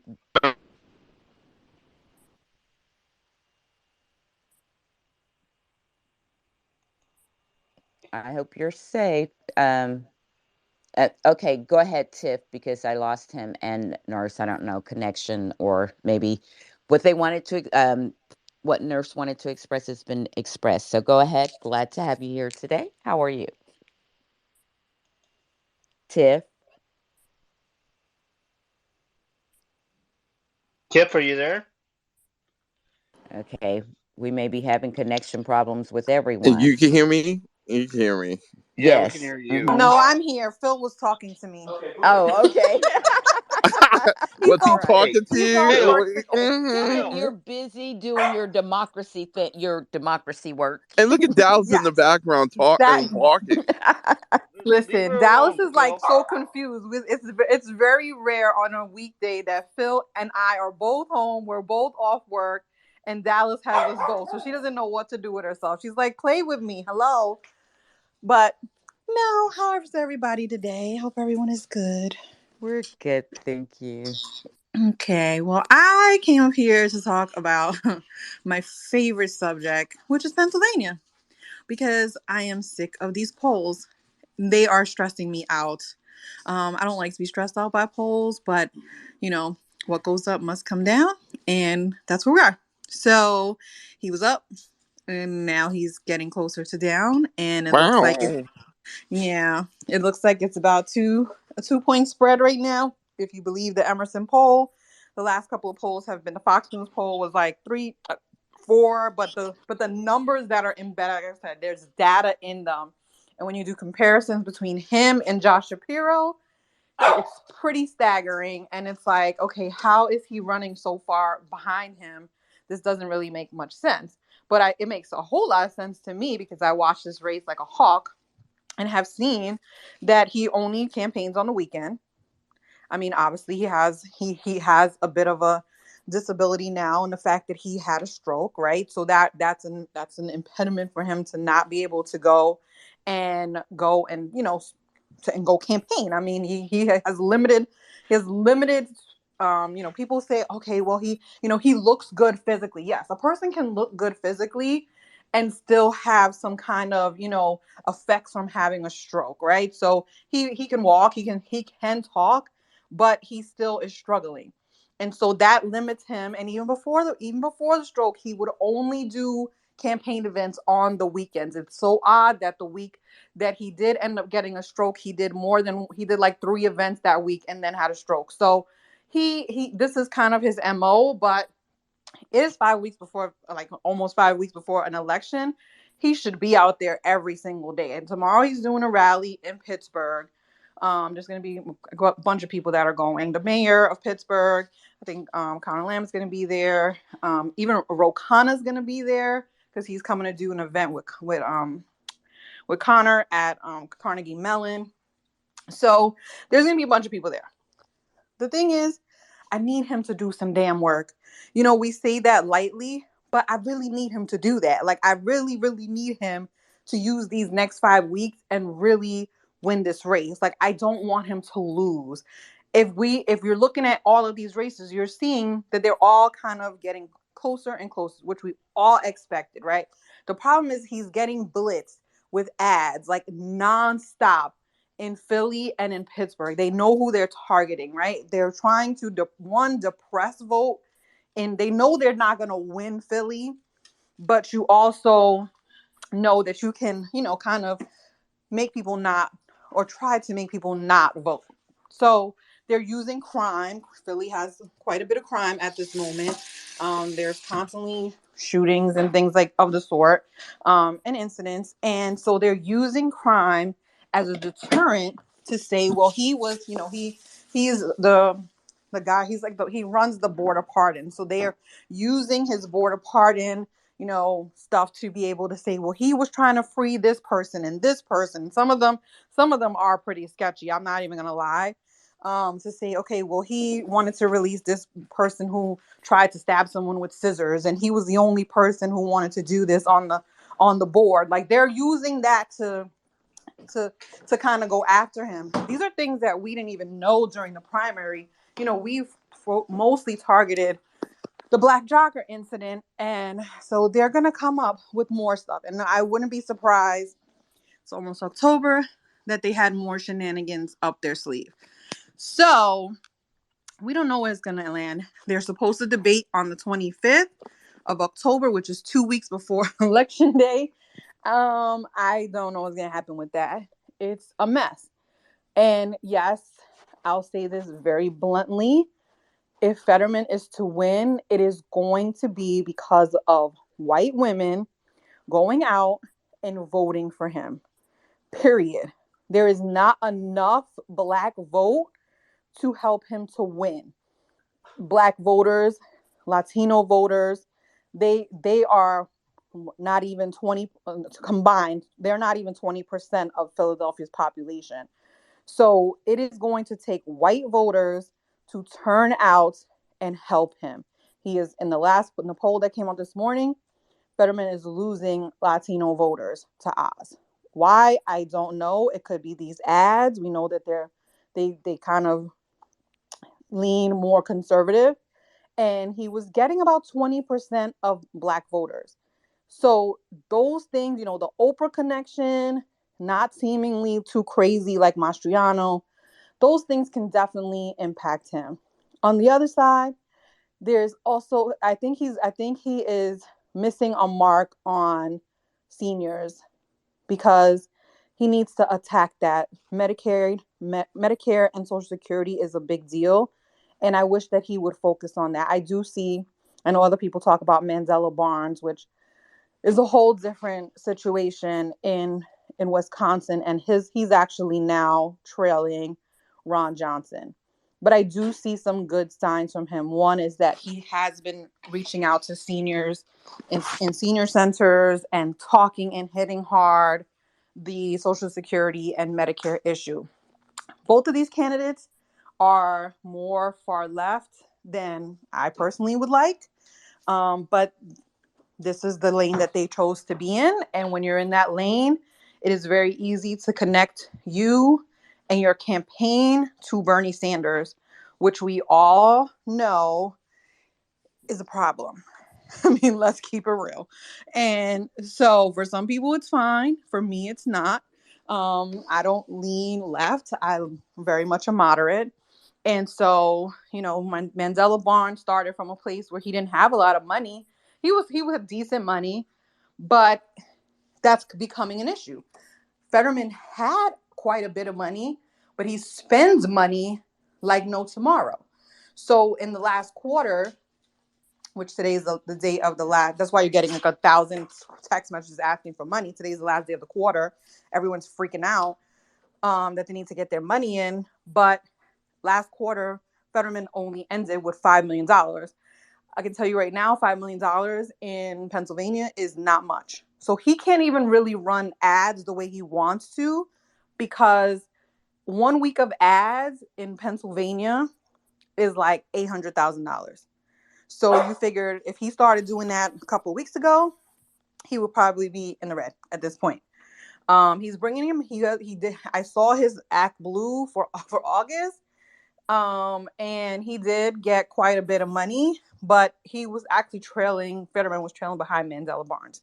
It's weird. So the $27 Bernie Bros, I don't know if they've stopped, contributing, or they're not contributing as much. But if you're relying on those people to fund your campaign and you're dissing super PACs, guess who's not going to come bail you out when you need it? Because those are the people that are running ads right now. Super PACs trying to help candidates conserve their money so that they can go hard in the last couple of weeks. So if you're dissing them constantly and saying that, that they're, all that vitriol against them, they're going to go and help other candidates. They'll go help Reverend Warnock, who will appreciate their help. They'll go help Catherine Cortez Masto. They'll go help, Maggie Hassan in New Hampshire, or Sherry Beasley, right? They're That's why not going to. those ridiculous pledges made no sense. Yes, it's so silly. And at the end of the day, a lot of candidates do it. I can go with the corporate PACs, fine. You don't want to do corporate PAC, cool. But don't diss and don't shade super PACs, because they are the ones that are going to bail you out when needed. And right now, Fetterman has no one to help him out. And the DCC is not coming to his rescue. And that's a whole different thing that I do not want to discuss today, because they gave him money. They said, here's $1 million. Do what you got to do with it. but they're not coming to address because the DSCC already said that their focus and their priority is keeping the candidates that we have currently in the Senate. So those are 4 candidates, which is Reverend Warnock, Catherine Cortez Masto in Nevada, New Hampshire, which I said was Maggie Hassan, and then there's one more, and I cannot think of who it is right now. That they need to make sure that Mark Kelly in Arizona. So that's their focus. Kelly, thankfully, is probably going to beat the crap out of Masters. So that's one less race they will probably need. And those 3 have all of those candidates have good money except for Catherine Cortez Masto. She's going to need help. So if there's any candidate that you really want to help out, do phone banking, she's the one. We really need to make sure she's the only Latina in the Senate. But And that's what where is she in New Hampshire? Nevada. Nevada. Nevada. Yes. So that is their focus, the DSCC. They'll say, here, take the money and do what you need to do. But asking people like, oh my God, where's the Dems? Like somebody had posted, like, where's the Democrats to help Mandela Barnes? The Democrats are like, well, you go back to Bernie because Bernie was the one who endorsed you. So you better go holler at him and ask him to transfer you some money. Because again, you can't expect the Democrats to come bail you out. And you should have been raising money, and people were focusing on other candidates that could not win for months and months and months. And Mandela was the candidate that was going to win. And we've said it long and hard. And we're like, listen, guys, he's going to win. So give him the money. But they didn't listen. So he's now in a predicament where he doesn't really have that much money. He has to compete against super PACs as well as Ron Johnson's little baby war chest, and has to try to win this race. Same with Fetterman. Oz is a millionaire. He can actually fund his own campaign. So him having, a little bit of money that he's donated to his campaign doesn't mean shit. He has given he had given his campaign $12 million before. So I'm pretty sure in this quarter, he probably gave himself a good little $6-7 million to run these ads. So this is where we are. And does it mean we're going to lose? Absolutely not.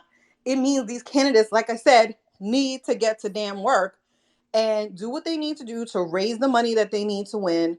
They need to be campaigning, need to have a targeted message, a winning message, and be able to hold off these super PACs from creating these narratives about them. You can't create a narrative about Val Demings on crime. She was a cop, the top cop in Orlando. You can't create that same narrative about Sherry Beasley because she was the chief judge of the North Carolina Supreme Court. You can create a narrative around Mandela Barnes because he has been seen with the lefties and has been in a defund the police shirt. They can create a narrative around Fetterman on crime because he has no receipts other than being the mayor of a 3,000 person city, and he hasn't really done anything, not to mention he has other issues. So you can create narratives around these people because they haven't really defined themselves as to what their message truly is. I don't know what Fetterman's message is other than I'm not that other guy. Mandela Barnes' message is Ron Johnson sucks. Okay, cool. But how does that win an election? So you got to come up with a strategy in the next 5 weeks to figure out how the hell are you going to win these races. Am I a strategist? No. Do I get paid to do this? No. I just use common freaking sense. I am not a pundit. I am not anything. I analyze stuff and I make sure that I understand what is going on. 1 + 1 = 2. And if you ain't doing your damn job and you're not working and you're not campaigning, your ass ain't going to win. It's very simple. And I'll land there. Thank you very much. Thank you so much, Tip. I appreciate it so much because truth, nothing but facts. And thank you always, like you said, for doing the work. And that's what it takes. They're going to have to work. So next up, we've got Pup, who has hopefully a little better connection. And then after that, Greg, Kevin. Oh, Kevin's hand is down, so I'm not sure if he's still. But Pup, then Greg. We'll go from there. Yeah, is this better? Much. God, God blessed Android Auto is just not that very good. Anyway, so first comment, if the hurricane came through the dark red section of Florida, it's almost like Mother Nature knew. You know, you can't fool Mother Nature. Let's trash this crap. Anyway, from the dark side news. Anonymous, a couple of days ago, a group of Anons took down Soviet communication satellites for 12 hours through a DDoS attack. But as is to be, anticipated, they figured out how to get around it. A different group of Anons at about the same time took down the Russian stock exchange through a DDoS attack. Guess what, folks? They're playing ping pong. It's still down. Good guys. Good work, guys. Kudos to those boys. That's really about all I got. Other than you probably have already talked about Ukraine's accelerated uh, uh, application to NATO, and I watched the NATO Secretary General today, and he had some very, very strong words for Russia if they even think about using a little itty bitty tactical nuke. Uh, Even Lindsey Graham, Lady G, even she issued a public statement that said any use of nuclear weapons will be considered an act of war. Oh my goodness, Lady G is finally putting some pants on and growing a pair. The White House reissued a statement. You probably already talked about this one, that if Russia uses a nuke, they will be dealt with in I forget the exact words, but basically, if they use a nuke, we're gonna get rowdy with them, and that works for me. Um, anyway, that's about all I had for today. Well, thanks so I don't go. much. All right. Well, thank you. And thank you for pulling over to share and join in the conversation today. We hope the rest of your day is great and good news. Yeah, Hey, we do have a hey, few. Dee, Uh huh. I want to Go go ahead. on top of his, because since it's about that. As you know, I watch these airplane rooms. I have now, so we've been watching this steady stream of flight on Tanya, and while we watch all the flights shut off leaving Russia, and a bunch of military flights go up. So I just want to throw that out there. Can I give you a hint on where to look? Look around Kosovo and Warsaw. There's currently 250,000 NATO troops sitting in Poland, and there's another Okay. 350,000 NATO Okay, Pup. troops.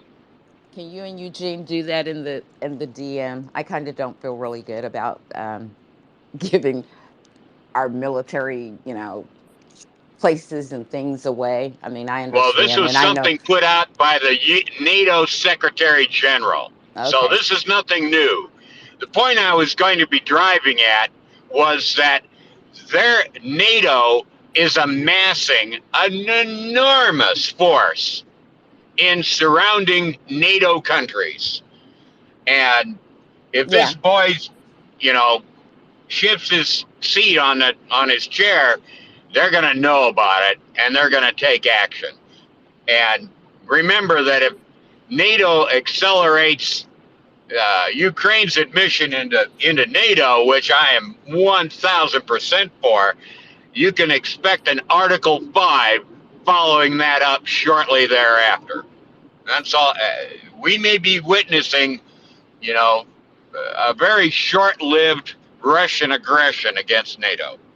Yeah, and I posted article up in the jumbotron yesterday that with this annexation, pretty much like his initial invasion of Ukraine, was because of their application to NATO. And his invasion to stop them actually created solidified a solidarity with NATO in support of Ukraine, and is bringing about what he didn't want quicker probably than it ever could otherwise. And this annexation, I feel like, is also another way of it being sped up. So Yeah, I thanks think the again. other thing that really influenced, because they were dancing around, well, we don't want to, Ukraine isn't a NATO country, so we don't want to do that because this guy, is supplying natural gas and heating Europe. And when he blew up the pipelines and basically said, Europe, go freeze in the dark this winter, I think that was the straw that broke the camel's back, to be Yeah. blunt. Yeah, Um, I don't think it helped any because Sweden discovered that there is also another leak that they reported today, and their stats given. Graham may be able to speak to this later about the increase in the level of gases into our environment that this created. So this guy doesn't care about people or the earth or the planet. So No, he doesn't. But and in my personal opinion, I may be way off the mark here. But if you destroy the ability for people to live, and we're talking millions of people in Germany and France, et cetera, by cutting them off from their only heating source, as rotten as it may be, then that's an act of war. And that may be driving this too. oh, Is, well, he finally committed an act of war. He's the other thing that Secretary General was talking about is he was talking about the cost, and if we nip this in the bud now, yeah, it's going to be expensive, but if we don't nip it in the bud, given his and this is the Secretary General word, not mine, but if we don't nip it in the bud now, then it's going to be extremely expensive the next time he decides to, annex another part of another country. absolutely. And It's the same scenario. If there are no consequences, then people just keep committing greater and greater crimes and aggressions. So, thank you so yeah, and much. Yeah. yeah, and he did it 4 times in the past. We're talking about Chechnya, Georgia, Crimea, and now he's Mm-hmm. doing this with Ukraine. And you know, we know what his cycle is. It's about 3 or 4 years between each one of these things, and that gives him time to rebuild his military.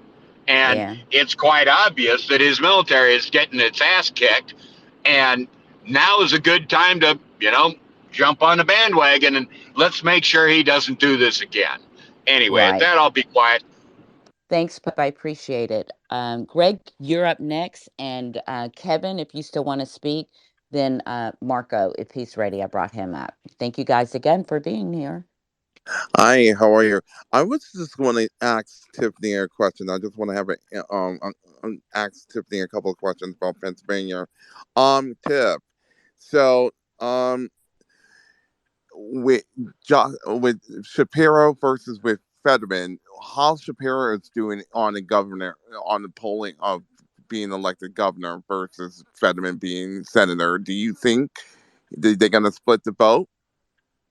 Oh, it's very likely that you can and will find a Shapiro Oz voter. You got to remember, Shapiro is, people are scared in Pennsylvania about abortion.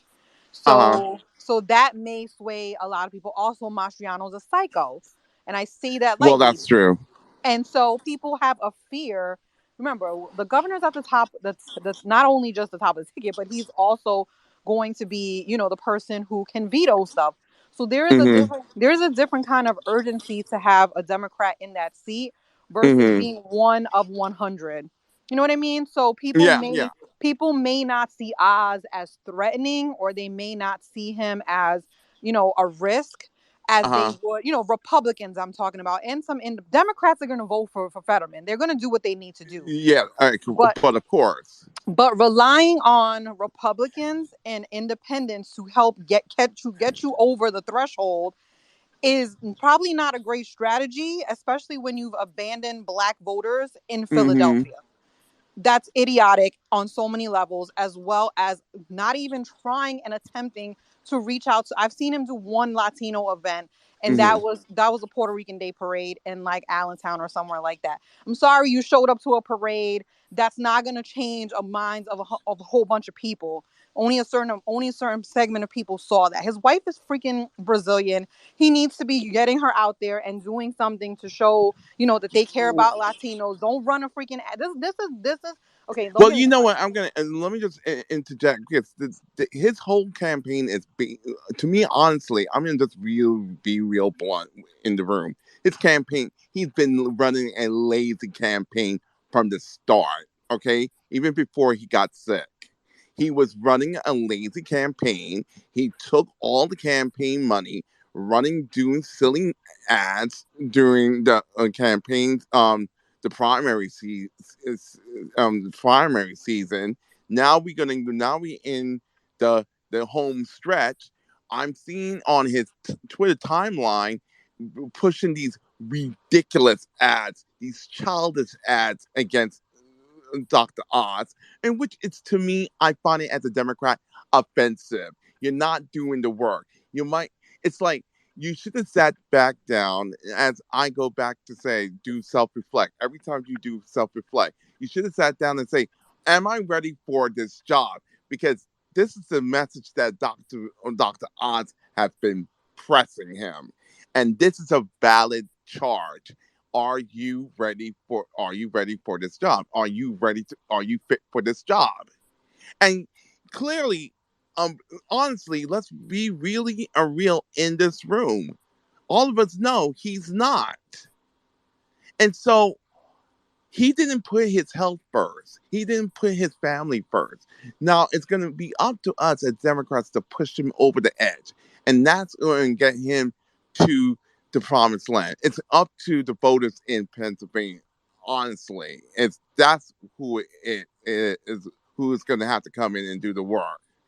And to me, it's like he takes everything as advantage. He's not a great debater. Like me and Tips was talking about, he's not a great debater, and his Great. debating, He's not even a good debater. Let's be real about no, this.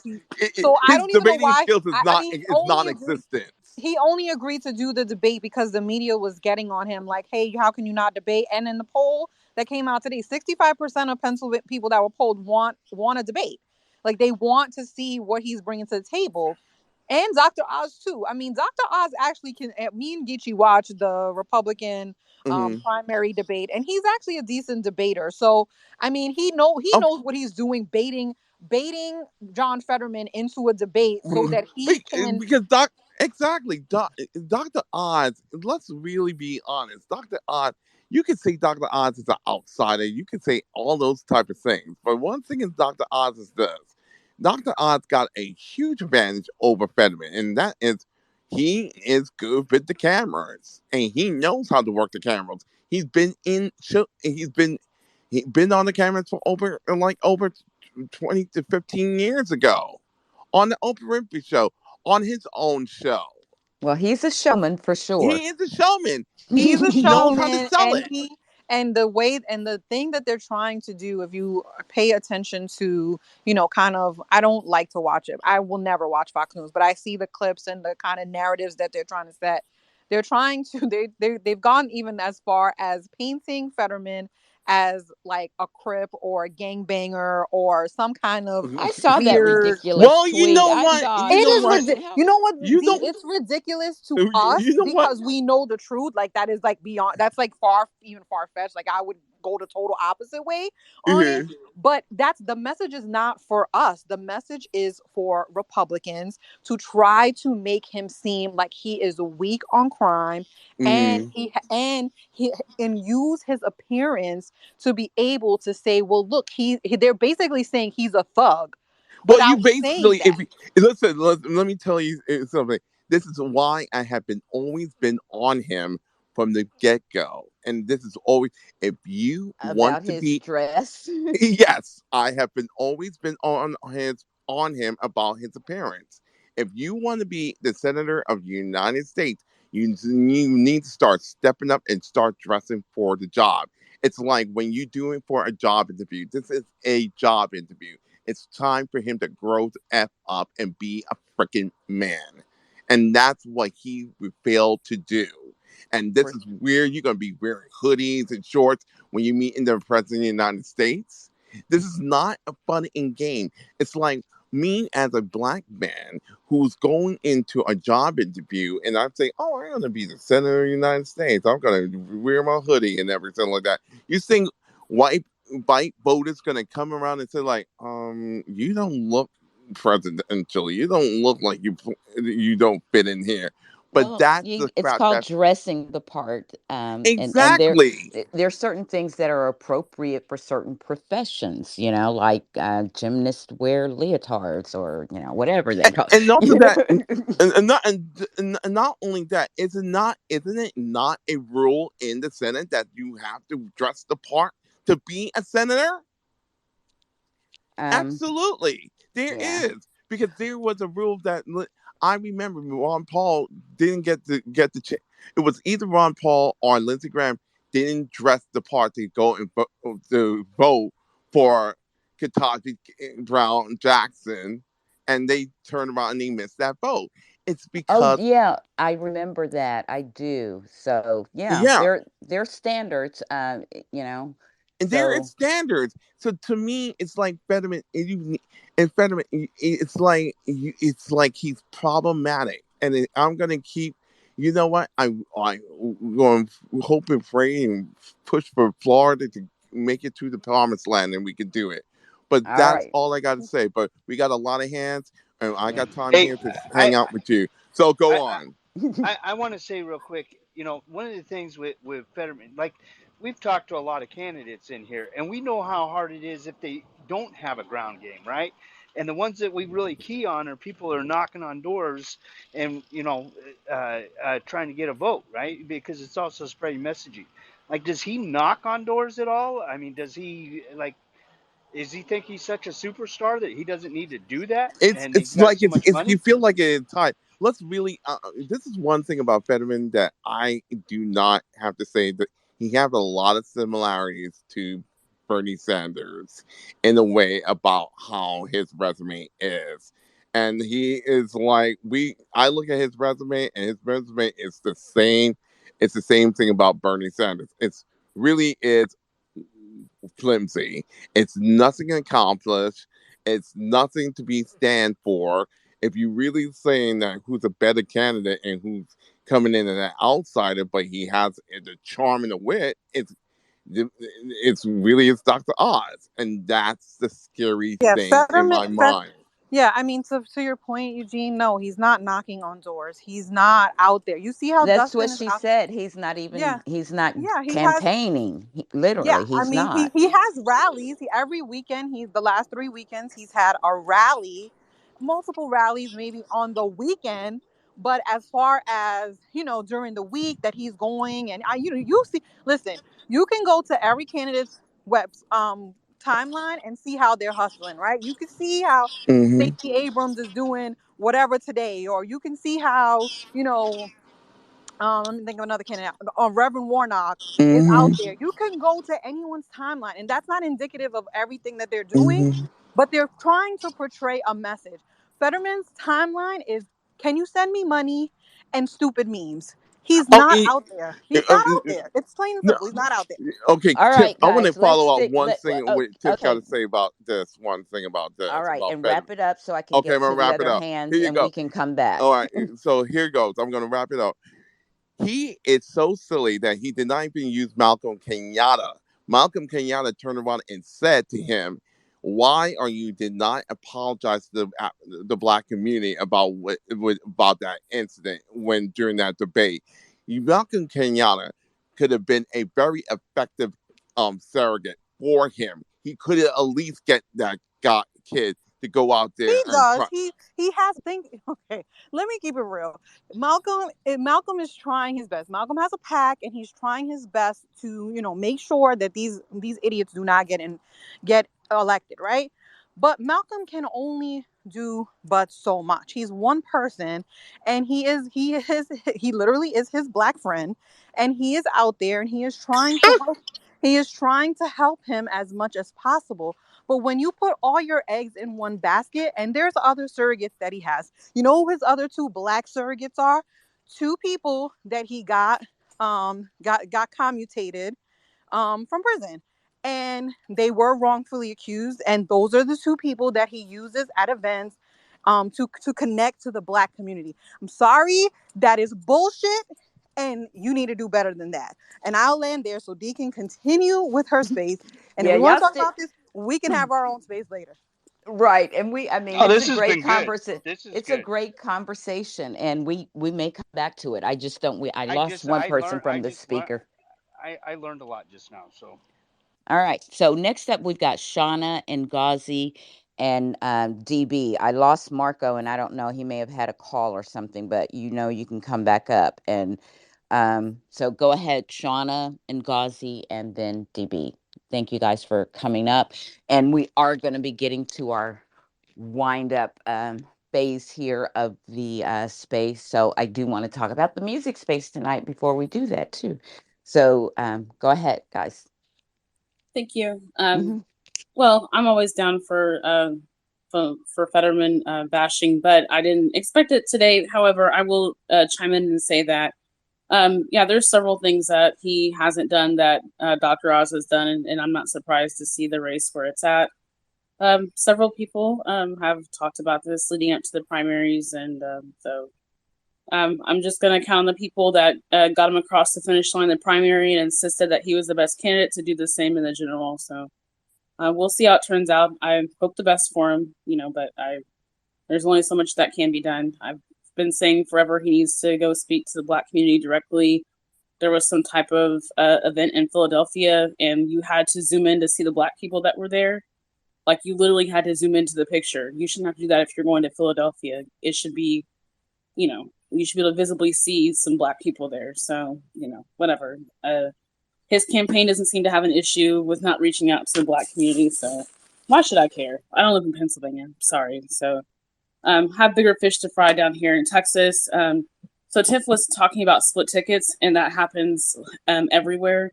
A few days ago, I was talking about in 2018. So there were people, I was looking over some stuff when I said I was looking up some information. I was looking up the Latino voters that voted for Ted Cruz. I'm sorry, that voted for Beto, but also voted for Abbott in the same election, because in 2018, of course, Beto ran against Ted Cruz for Senate, and then Beto was on the ballot, of course, for governor against somebody else.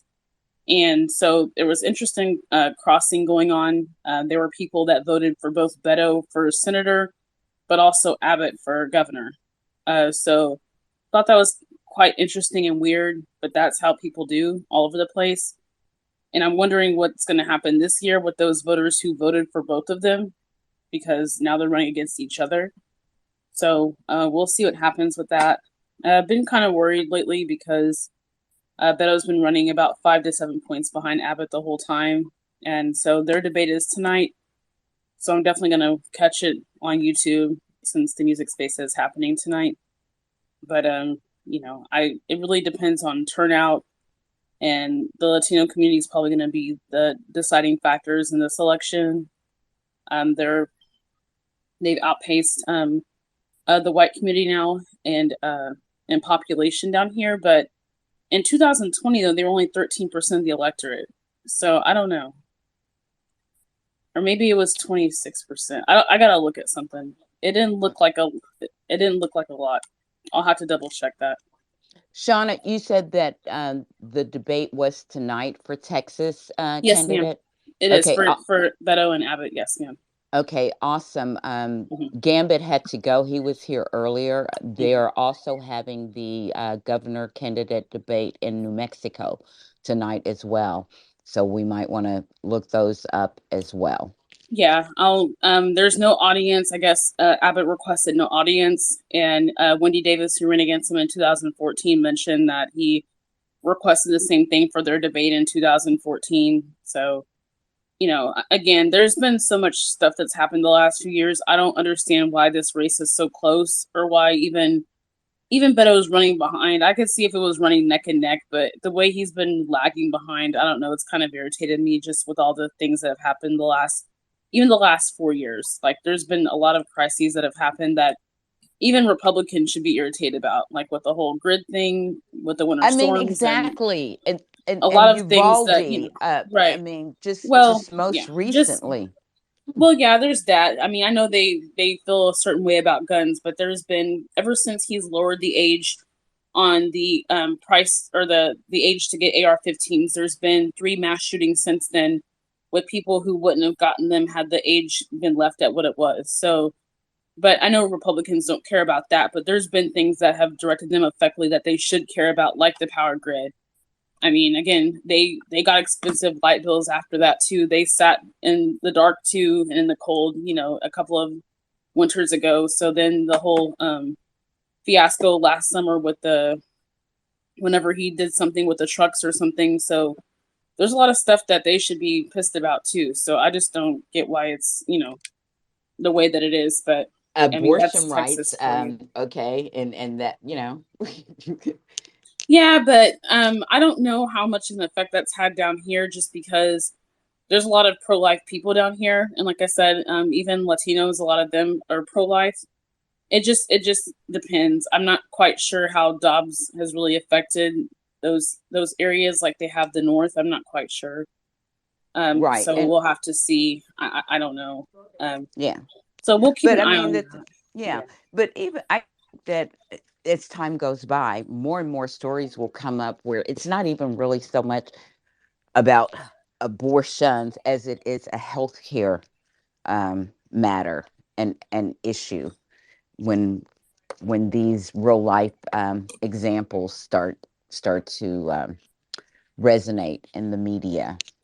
So, but I get what you're Yeah. saying. Like every state has its own makeup and demographics that are unique to them. So I Exactly, understand. and I Hmm. think, and especially Democrats, we need to definitely remember that there's just certain things that are going to fly in one state that won't in a different state, and we have to remember that. And Texas is definitely weird and interesting versus California or other states. We are unique in our own way here, and that's good and bad in different ways. So that's one thing I wanted to say. And then I also wanted to announce I am having a space on Wednesday, having a Black Southern candidate roundtable. I'm going to be having some candidates that are running for local and national races.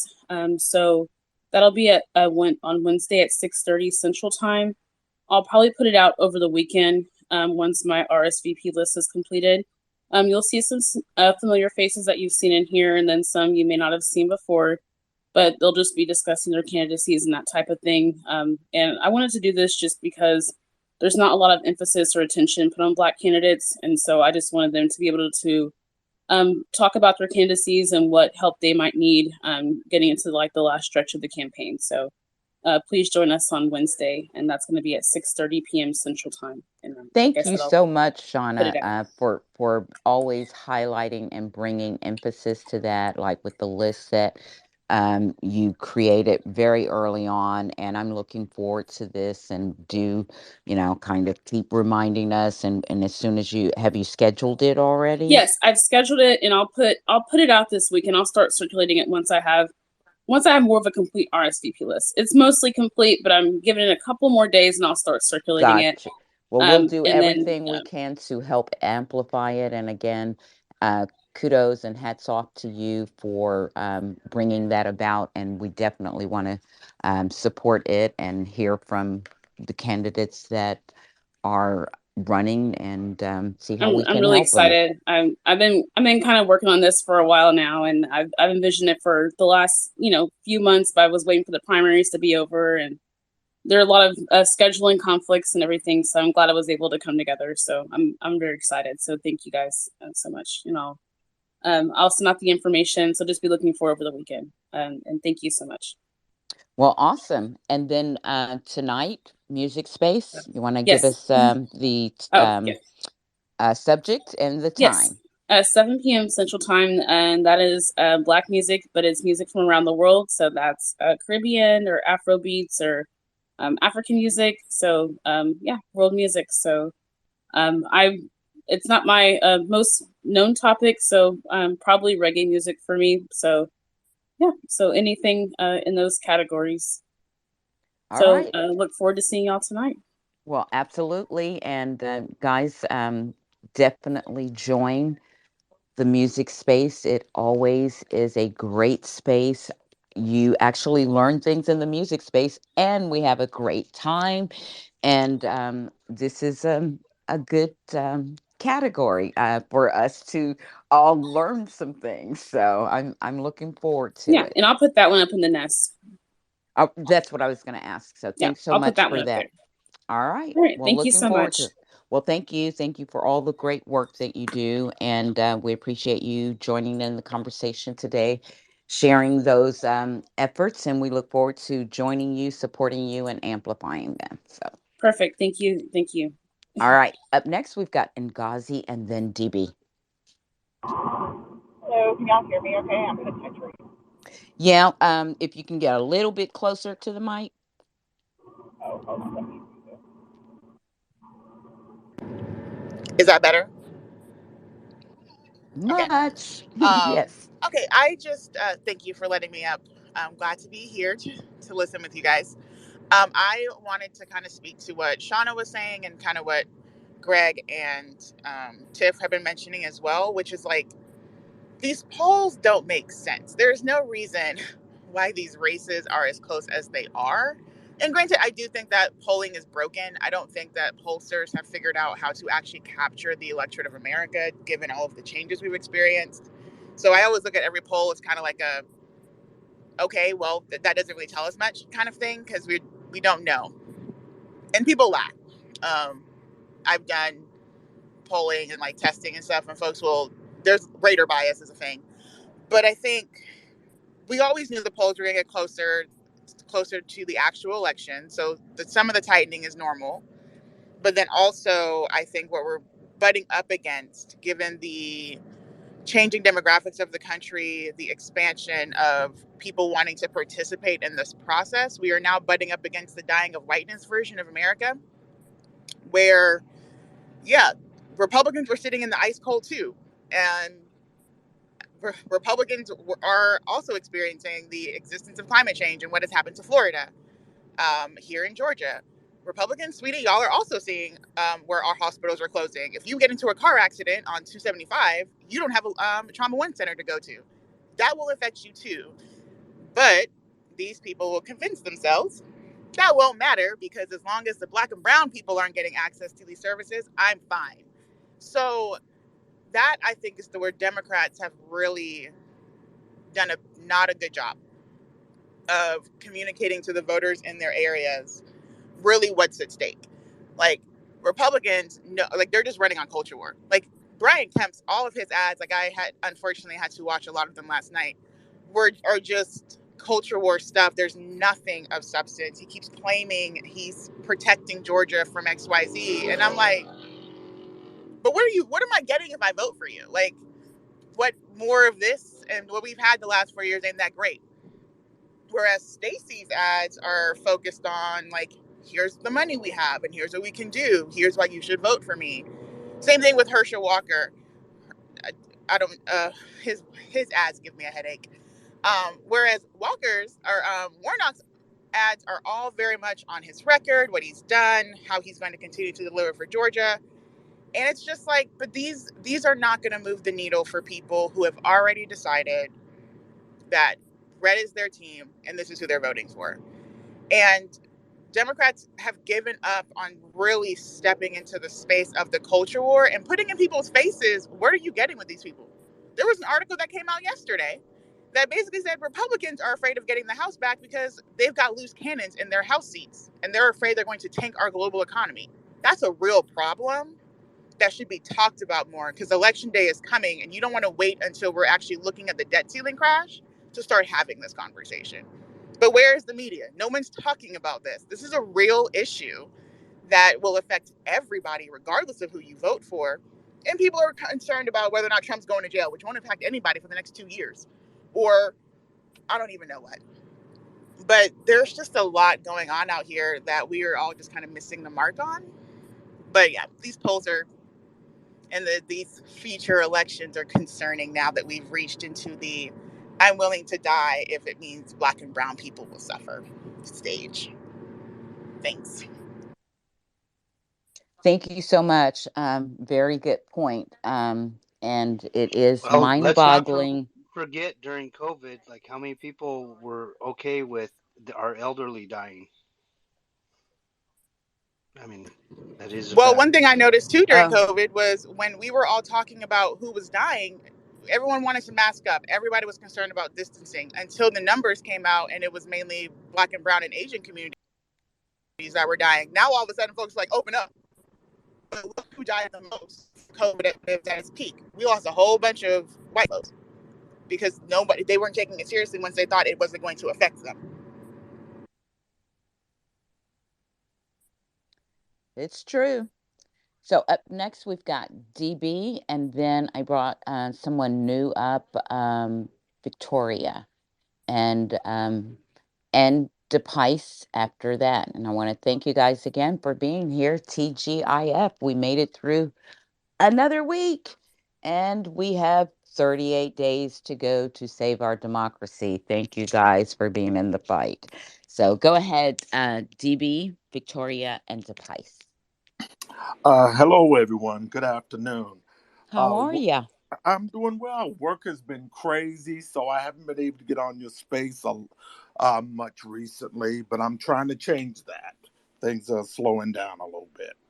So, but it's great to be here, and it's good to hear what everyone has to say. And one of the things I want to piggyback on Ngozi about what's going on down here in Georgia. It, like what she said, I don't get it. And I know it's the culture wars and everything, but there's no reason in looking at Warnock and looking at Walker that this race should be even nowhere near close. And with Walker basically saying, I'm not going to do great in the debate because I'm paraphrasing, I'm a simple man. Who wants a simple man in the Senate? And it's just stuff like that. And I'm like, have people lost their minds? And, same with Abrams. He's giving cogent ideas of what we can do in this state to push us forward. And people feel like they don't want to hear it. And we also have that little side story of there's some Dems out here or some people pretending to be Democrats that are trying to sabotage everything. Also, I want to go back to what they were talking about in Pennsylvania. This is crazy. That's crazy. And his team, Fetterman's team, they should get all the smoke for malpractice. Because we all remember when Fetterman won that race against Lamb, and after many of us had told them this is what's going to happen, they had all this smoke for us. Basically, we didn't know what we were talking about and all of this stuff. And I knew the way they handled when he had that stroke and they were basically nowhere to be found, they were going to be a crappy campaign team. And where are they now? So it's going to take people to try to drag him across the finish line because we want that seat to go Democratic. It's going to take us, we the people, to save him, even Save though him. we the people saw that Saw wreck it. of a campaign that they were running. Mm-hmm. Yeah. Yeah, and one of the things, if Lamb would have won it, and I really hope, and because I think in Pennsylvania the governor can pick the Secretary of State, right? I think he has that option, and I hope he does pick Lamb. Give him, as one of those people, give him a platform. Let people see who he is, and I hope that goes down. But like I said, we all saw it, and they told us we didn't know what we were talking about, and so here we are. One of the things which I think is really interesting, we've had 2 new congressmen bring a bill to the floor or get a bill passed. And and what has really the squad done? Nothing. You know, we just have some people in the Democratic Party that don't want us to succeed. Let's just put it like that. And it's up to us to filter them out and work around them and get to where we need to go. And and that's all that I had to say. Um, Thanks everyone. Great information, and you can just pull me back down, and I'll continue to listen. Thank you, Dean Eugene. Thank you so much, DB. Thanks for joining in. Mhm. Great contributions. I appreciate it. And we know that when you're not here, you're here in spirit, and we appreciate it. And in Oh, real life is going on all the time. We get it. all the time. Oh, thank you for that. That warms my heart. Thank you so much. All right, then. Well, glad you could join us today. Up next, we have Victoria and then DePice. Hi, thank you. So something, am I saying your name right? Nazi? Ngazi. Something, say it again. Ngazi. And Ghazi. Okay. So something you touched on about the culture wars and why on earth would Republicans be voting for this failed system in Texas and they keep voting against their own interests. I was going to touch on my own family who's become ultra MAGA and they no longer listen to regular news.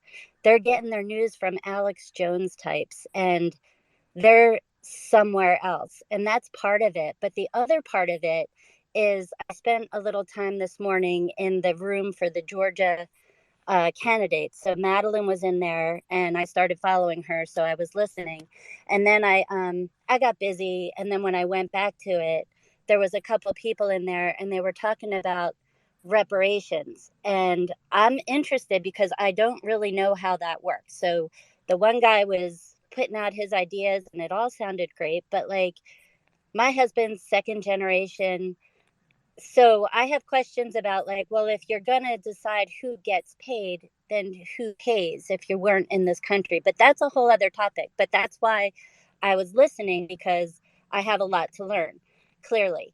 But the room kind of devolved because people were angry. And there was a black man, saying that the Democrats can't be trusted because at least with the Republicans, we're getting the You, white supremacists we know. And with the Democrats, Victoria, yeah, yes. you were in a chaos agent room, and it sounds like you may have encountered, that So reparations that's thing not, is a Russian propaganda talking point meant to divide, the yes. community. And that's why I thought of it because originally, when I wanted to speak to you all, I wanted to give you like the point of view. And I don't know how many of you have full on MAGA QAnon people in your lives. Thank God if you don't. But my mom is one of them, and it's very upsetting. It's like she's been taken over by body snatchers. It's upsetting and scary. But then when and Ghazi talked about the culture wars, exactly that. Like people are trying to divide us at every level. So when you have black people talking bad against Stacey Abrams and the other candidate in the room is a black man, and he was saying, "Look, if you don't vote for me, like why would you not vote for Democrats?" And the guy's thinking was just so shocking to me that I just got the nerve to grab the mic here and again, I'm not really figuring anything out. I have as many Welcome back questions to as sanity. That yeah, poor Madeline had to like mute the whole room and say, "Look, we are candidates. We can't have this." Like she had to school everybody on how to turn your mic on when it's your turn to talk and raise your hand and then I had to leave because I felt bad for her, but I'm happy, Dee, that that's not permeated through Georgia and black Democrats because that's upsetting. Like I'm already upset about my own it's family. mm-hmm. Go Well, ahead. I'm gonna it's land about there. yeah, it's about being aware, first of all, of what's going on, and then exposing it and informing others. And we talk about this all the time on our timeline in this space and in other spaces, and they can be quite problematic in spaces. But I'm glad you recognize that something wasn't right there. I'm sorry that Madeline was hosting and got inundated with that kind of behavior. But the great thing about it is when you're the host, you get to control who gets to speak. And one of the things in this space, and I know many others that are hosted by members of this collective community, is we don't allow lies to be proliferated or chaos. And it's something you have to learn, and um, how to combat that. And I hope that, because this is a great tool for candidates to use, so I'm glad to see that she was doing it. But there are some things that you need to be aware of and be very, very prepared to take action on, and that in part is to not allow lies to be proliferated in the space, and to have your conversation derailed, because that's what they were doing. And I hated that, she allowed that to happen. But I may DM her, and she may have learned from that. But there are things that you can do, and thank you for like being inspired by that to come over and to speak. I'm glad that you heard some things that moved you to come to speak, and I hope you continue to join us, and you're always welcome to come in and add to the conversation. We do welcome new voices to the conversation here, and we do provide a safe space that is fact based and solution oriented. So thanks for coming up today, Victoria. You're welcome. Thank you. All right. So up next, we've got DePice and then Greg. Hey, D and Eugene, how y'all doing today? Good. And everybody else. Yeah, Really good. I've been in and out, but mostly out of pocket, given the nature of what just happened in Florida and related to my profession. Uh, been keeping up on things. So, what really wanted to go back to what Ngazi said about, why people in Georgia, some of the bigger issues, and one thing that really bothers me is the closure of rural and city hospitals across the state, especially one of the AMC Medical Center, which is closing, I think, tomorrow. Uh, Today's the last day. It may be, no, it's November 1st. I'm sorry, not October 1st. But that is the largest treatment for sickle cell, and that affects African Americans the most. Wow.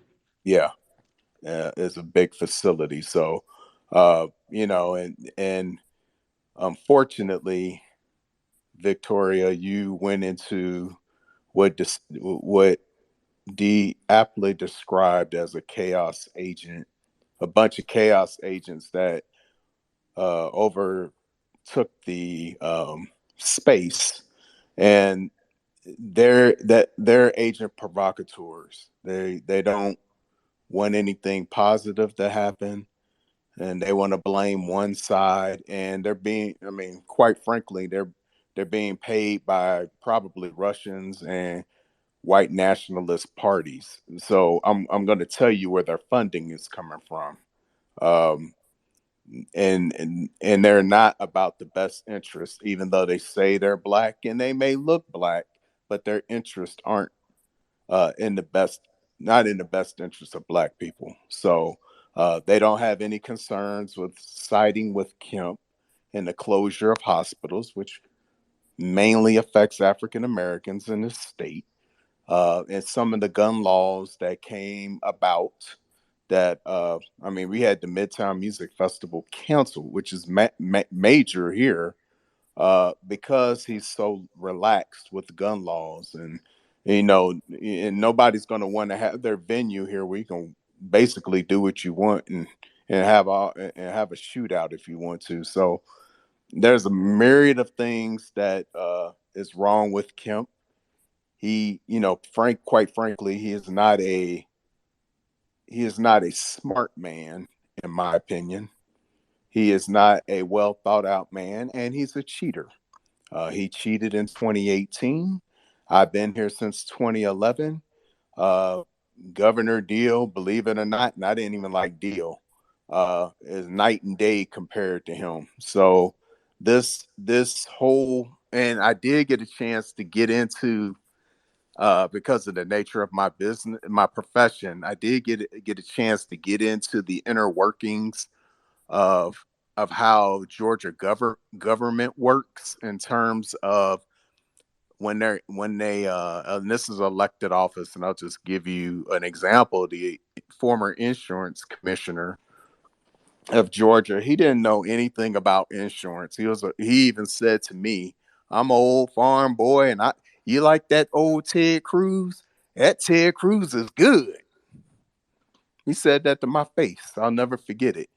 Oh And my so, God. Speaking of which, Ted Cruz is going to be in New Mexico next week campaigning down there for Yvette Harrell, a and I hope, wonderful candidate. and and I just hope he turns the New Mexicans over. Turn them off from voting for her. So, but yeah, that's what, Ralph Hudgens was the former uh, insurance commissioner here. So what you have is a nod and a wink of what goes on in the state house and all these positions, and they hire their friends. And so Stacey Abrams by far is the most qualified person for this role. She was the minority leader in the Georgia, I believe, the Georgia Senate. Um, and I may be getting that wrong, so somebody can correct me. Maybe it's the House, but maybe it's the Senate. I don't know. But I know she was the minority leader. It didn't matter.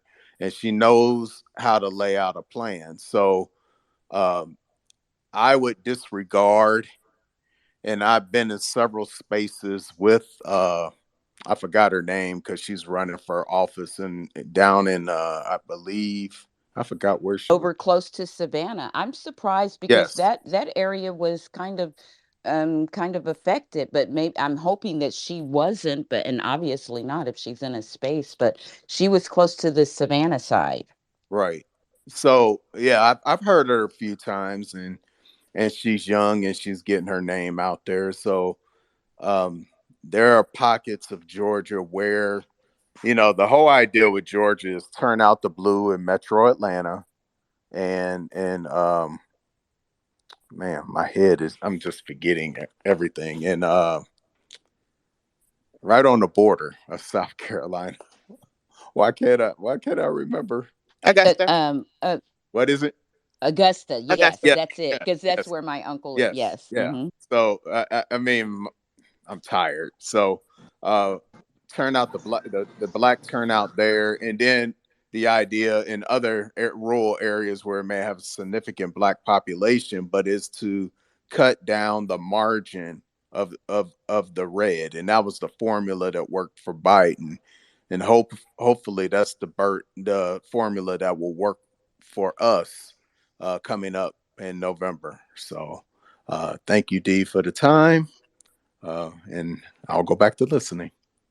Well, thank you. And we understand we've missed you, but glad that you were able to come in and join in the conversation today. I know, like many, sometimes you come in, you listen, you're not able to talk. And, sometimes you can only stay for a short period of time. But whenever you come, we're always glad to have you, and certainly glad to hear your voice and have you share in the conversation. But that's interesting that you talked about the insurance commissioner there not actually being having any experience. And I think it's important that we tell these stories and talk about this because I think this is very indicative of how a lot of Republican ran communities and if they had their way, offices would be. I mean, look at, Trump's cabinet. Look at, who he picked. It was not about their qualifications so much. And in many ways, it's about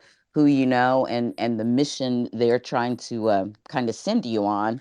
And of course, his administration, all of those cabinet positions were basically designed as fifth columns to destroy their departments from within to destroy our democracy. But I don't want to get off on a tangent on that one, but Greg had his hand up next, and we can go back to Fetterman if you guys want. I just wanted to get those hands, or whatever you feel passionate about. I tell you, one of the highlights of the week for me, and it's not even politics exactly, but it was Lizzo. I still love that. I love how she brought her talent. Um, Together in a kind of a historical way, connecting with history, and that it was, a Black librarian for the Library of Congress. That makes me smile, and I want to see more of those things happening. And this, to me, is a reflection on the Biden administration, which is one of the most diverse administrations that we've had in the history of this country. And he promised to have one that was reflective of the country. And we can see that he's keeping his promise, and we know that he will do more. And I am just excited that we are part of a community that's working to help to make sure that he has the expanded Senate and House that he needs to do those things. So, again, I just want to thank you guys for a great week. And if you have any closing thoughts, I see Shauna with her hand up. I want to give you an opportunity now to raise your hand or to come up to the mic. I'm going to call on Shauna and then start to move us in the closeout. Oh, Go ahead, Shauna. okay. Oh, I'm sorry, Greg. Yeah, You're let right. him, let Greg go. He was. He was. I forgot. I Okay. started No, no, talking. no, because it was kind of funny because you led to Lizzo. So if we're gonna do a upbeat of why we voted for why we Hey, Greg, we just lost you a little bit. Check your mic. I want to give y'all an upbeat of saying about Lizzo. Lizzo has basically made all the racists mad this week, and which is I love to death. It's like they was fuming. They was fuming. If you was going through the crow tweets, It was listen, delicious. all the tears, the ancestors was like, that's what the energy was. She played that flute, didn't I she? loved every moment. I was like, this is what this is what I am talking about, people. That's what I'm talking about. And it's like this is what we voted for. This is what we did. This is the fruition of what we did on 2020. This was the moment when we said we're gonna get out there and vote for Joe Biden and Kamala Harris, and this is what your vote did, and you are making racists mad. And that's is one thing that I am so living for. And that's what we should be in. We should be feeling like Thanos when we get that, when we get that gem in our Did you just gauntlet. say feeling like Yes, Thanos? I'm like, yes, I feel so energized, and that's what the energy is. We want to tell this country and tell the Trumpster, this is not your country, this is ours. We built this country, we all contribute to this country, so we are not second class citizens. Our voices and our opinions and our thoughts matter. And you're not going to get this country back.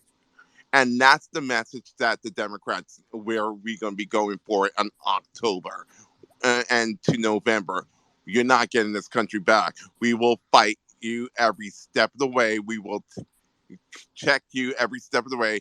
And by the way, Benny Johnson, Just like the Ukrainians are fighting for their democracy, exactly. we're doing it now because we have the ballot still as an option. And we want to make sure that that's the option that allows us to save ours so we don't have to fight like All they right. are. And also that before I had to go because I had to take a business call, one thing. There's Benny Johnson. Benny Johnson, I want to put you on his radar. Benny Johnson has been a plagiarist, a troll throughout his whole entire career, and he has said something very slanderous about Kamala Harris, about Black women who don't have children. I'm gonna try to post it. I'm gonna try to be posted on the big speaker, but just look out on the radar. And he said some little nasty words about Kamala Harris. I'll look for And you it. know the funny thing is, these people don't have no content, nothing to run against. So I want to say, everybody, y'all did a great job, great week. Keep up the good work. Have a great weekend. If you see effery, call it out. Bye bye. Thanks, Greg. Speaking of which, our wonderful Madam Vice President was in South Korea um, today, and she's taking care of business. So yes, we're going to call out anyone who is trying to slander her or disparage her or this administration who is doing the work, and we can see evidence of it. We see the fruits of their labor, and there's so much more for us to see if and for us to experience if we give this administration the Congress that they need to pass legislation that is going to be helpful to all Americans. It's about, they are doing things that are going to help the people and to reduce harm. And there is another party, everything that they stand for, everything that they do is about inflicting harm on someone, on a group. And eventually it will get to you.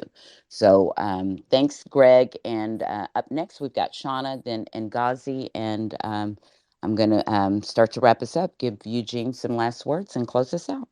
Go ahead, Shauna, and then Ngazi.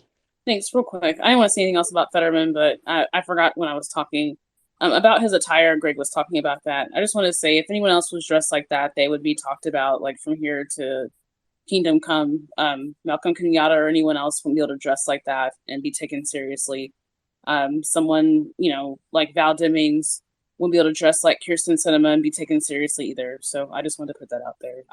I forgot to say that when I was talking, but yes, dressing in a hoodie and shorts is not Senate attire, and I think the idea, though, what Tiff was saying earlier, the idea of Fetterman being considered a thug is funny, just based off of what we know. It's You ridiculous. can't. It's so Someone far. black can't. Someone black can't even jog down the street without you getting scared and getting your shotgun out. So I just the whole thing of being a gangster is just hilarious to me. But I Yeah, but digress. it's again, it's one of their old tactics that they use to create black and brown people or people who are adjacent or supportive of them as being, thugs or I criminals laughed or so hard when I okay saw with that. I'm crime. like, I yeah, know. right. I know. I was like, y'all are really reaching now. I'm thinking like Fetterman is doing good if y'all are thinking. I'm like, he's the scariest MF out there. Okay. All right. All I'm done. right. Thank Yeah, you. exactly. Thank They may be giving him some street cred in a My community God. that he's Yeah. not actually Mm, engaged with. I don't know. thank you. Thanks, Sean. I appreciate you. And Guzzy, you're next. Yeah, I wanted to kind of add to the Lizzo conversation. So I think it's wonderful to see. I think one of the best parts about living in this time period is that all of the stuff that we were left out of or excluded from, we now get to take up space in. And it's always such a joy to see. She was so excited to play that flute. I And it know was the just joy, joyous. like her talent, coupled with her joy and enthusiasm was Yeah, so uplifting. I mean, like, and she's a flautist. Like, this wasn't some gimmick or whatever. And I don't know right. why She actually knows how people to are do this. exactly. Um, and then I was also thinking what Greg was saying before he had to dip out, um, that, it's important, I think, for Democrats to also reclaim our space as well. Where, like, Wes Moore has an op ed in the Washington Post today about how Republicans don't have a market on patriotism. And I think that is actually really, really important I am because, like, so glad that you said that because I was just thinking that when he was speaking before. Yes, reclaim these narratives that they have captured that aren't true. So go yeah, like, I ahead. mean, they've turned the American flag almost into a hate symbol, and we need to reclaim that because that is everybody's flag. And our history is everybody's history. They don't get to say that they know better. That Constitution belongs to all of us. And I think it's really, really important for Democrats to really take up space in that. And I think that's what Stacey does a really good job, I think, of that too, because she'll get up there and she'll say, Kemp is trying to divide Georgians, across XYZ line. And I'm here to tell you that we're all connected. And I think that's a really, really powerful message because it does remind people you don't have to take from one zip code to give to another when we can all win here. And that, I think, will bridge all of the lines and break through the people's desire to die of whiteness. There are going to be some who we've lost, like that 22%, we're never getting them back. But the ones who don't even realize that racism is hurting everybody, reminding them that we can all win. It doesn't have to be if A wins, B loses, is a Like much more we can powerful all message. eat. There's enough pie. It's not, necessarily limited, you know. Yeah, I mean, my message has always been, Stacey wants to give Georgians a full meal. Kemp wants to give us crumbs. And I'm going to keep pushing that because this $5 billion surplus, there's no need to starve anybody. Whereas Kemp wants to kind of dish it out little by little. No, I want all of my meal. I paid for it. Right. So And, I and just wanted and to for add that. them it's a select few. Like you get some, you get some. No, you don't get any. You don't get it. You don't deserve any. You don't deserve any Yeah. either. So no, none of this. We're Americans. We all many of us have fought for this country, and whether that's, in a military service or in a civil service capacity, or what we do here in this space as actively engaged citizens. This is our country. We are the patriots. So thank you so much. And we do need to lean into that because it's the truth. And again, it's us resetting the narrative and pushing and pushing and pushing the narrative of truth. And again, hoping, and I feel like we have seen examples of it happening, that this narrative bubbles up and that some journalists will grab hold of it and start running with that and looking for more of it, because there are, and I too like that about Stacey, is that she is not a divider, and she speaks to the people of Georgia, all of them, as Barack Obama spoke to all of America, not the blue states, the red states, because we are truly more alike than we are different. And the concerns that we have um, don't, they're just not limited to one, whether you're in a red state or a blue state, or, it touches us all. And we need politicians and public servants who are going to try to address the issues and concerns of all or a majority, as opposed to a select few and seeking to hurt other targeted people. So thanks so much, Ngazi. Mark has his hand up and Khalil has come up. So this is going to be a great closing. Well, I was just going to say that the historical irony of Lizzo playing Madison's crystal flute is that Madison historically he's considered the father of our democracy. He was a he was a basically a compromiser. We actually are in some ways known as a Madisonian democracy. Some people will call us a constitutional republic, but a lot of historians call us a Madisonian democracy. So on the one hand, you have the father of democracy, or one of the founding fathers of democracy in the American way it was, which is an alternative to where they came from, which is England. Someone who believed in the separation of church and state, who believed in religious freedom, but disassociated from a central religion as far as government was concerned. Then again, you have the guy that, intellectually, historically, that's how they frame it, right? When you learn in school, intellectually against slavery, but thought that slaves were human property. So Yeah, you have that against it, but dichotomy, owning them. Yeah. and he is the person, the founding father that negotiated the 3/5 compromise too. That was the compromise where they split Congress into Senate and House of Representatives, where House of Representatives were based upon the population, but since the North had um, more white people and the South had more people, including slaves, they only counted the African slaves, as 3/5 of a person. That's He when those Western states got a whole lot more clout than they had people, right? Right. So when I hear Lizzo playing his flute,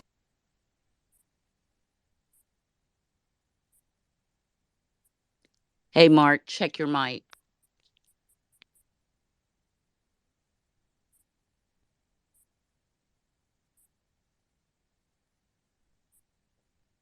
Mm, Mark, I think we've lost you. Mark, we've lost you. I'm going to drop you down to listener and bring you back up. But Eugene, I'm going to give you an opportunity to say something, and then if I can get him reconnected, we'll go to Khalil and we'll close out. All right. Well, really interesting. I really enjoyed hearing some of this about Fetterman. In that, I haven't really paid a lot of attention to the guy because he just creeps me out, and that's just me. I'm not saying he's good or bad or whatever. He just like that's my personal feeling I have of this guy, right? But I got a real problem. Like I watch how hard people like Dustin and folks that we have participated in with this room, how hard they're working in their campaigns, and they're barely able to raise enough money. And we got this guy, like, people are pouring money into him, and he's so arrogant. He's going to sit on the couch and spend your money, and that's how he's going to get elected. I got a problem with this, right? Um, and I think this is good for us to look at this stuff, right? I think it's one thing about Democrats, like they're not scared to call out their own when they see stuff. Republicans are scared. Oh my God, he's going to take me out if I say something. And that's why I'm sitting over on one of the reasons, not the reason, but one of the reasons I'm sitting over on this side of the fence is I'm all about free speech, man. Tell me I can't say something and we got a problem, right? And these guys have gotten the point, like, their candidates cannot tell the truth or they'll get in trouble and get kicked out of their party, right? And I got that same, like, I don't know. I got this itch in the back of my brain about this guy. Like, I don't try, like, I look at him the same way I looked at Kirsten Sinema when she was running. There was something about her of why I didn't pay attention to her. There was a whole bunch of people running, right, when she was running. And I tried to help as much as I could. And she was one, like, you weren't going to get me to talk about, because something in the back of my brain itched on her. And this guy, I got the same itch, right? Like, if you don't have enough respect for me as somebody voting and giving you money, not that I'm in a state, but if you don't have enough respect for me to show up like you're ready to do your job, like, that's just totally disrespect. You're telling me you don't give a crap about this job. You're doing it because you're the only one qualified or some weird reason, right? Well, I got to say, the person that was running against him probably was a lot more qualified, in my opinion. And I'm just going to throw that out there. And why this whole thing, like, I don't care who you are. I don't care if you were the lieutenant governor or the governor. Like, you knock on doors and you tell people, look, we're in a critical situation here. I need you to get out and vote.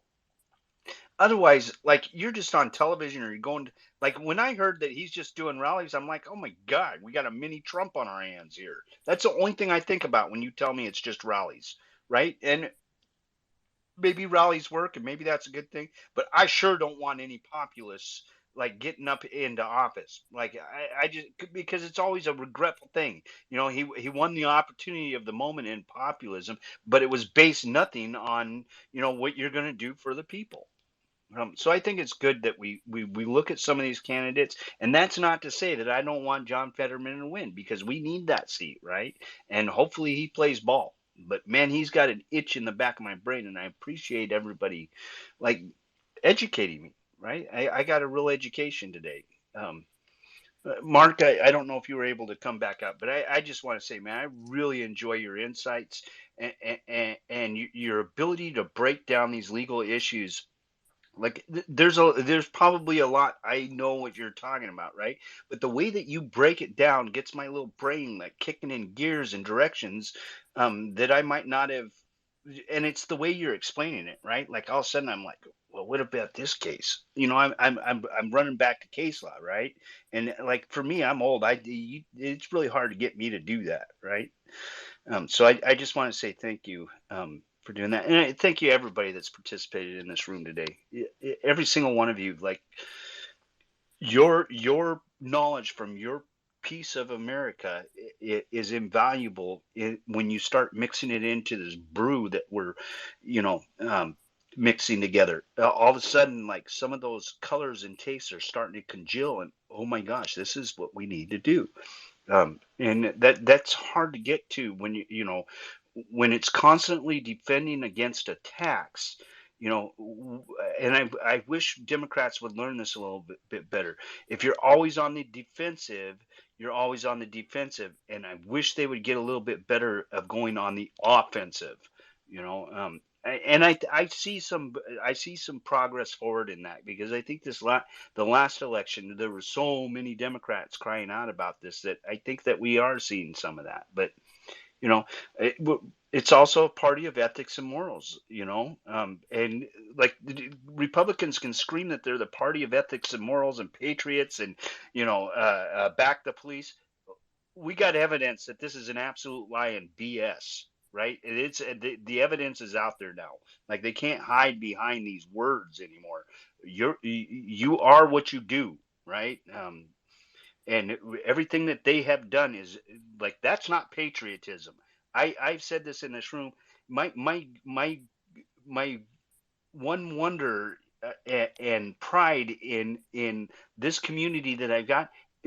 I've not met more patriotic Americans. Like, you can't get more patriotic than people that will take their spare time that they could, go to the beach, whatever your deal is, and fight for America, getting on phone banks and listening to, people that probably don't want to talk to you, and people that want, but taking that effort and that time, postcards and time in these political spaces of trying to figure these things out and work together to build bridges.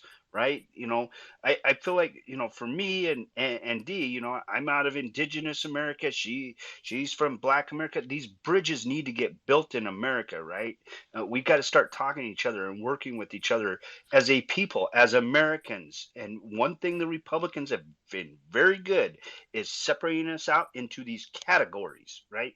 Oh, well, you're gay, you're black, you're trans, you're indigenous. Like, they've separated this all out, right? And this is not the case. That we are, Dee says it all the time, we are far more alike than we are different. And I have just absolutely enjoyed um, learning about this likeness of all of us, together and working together.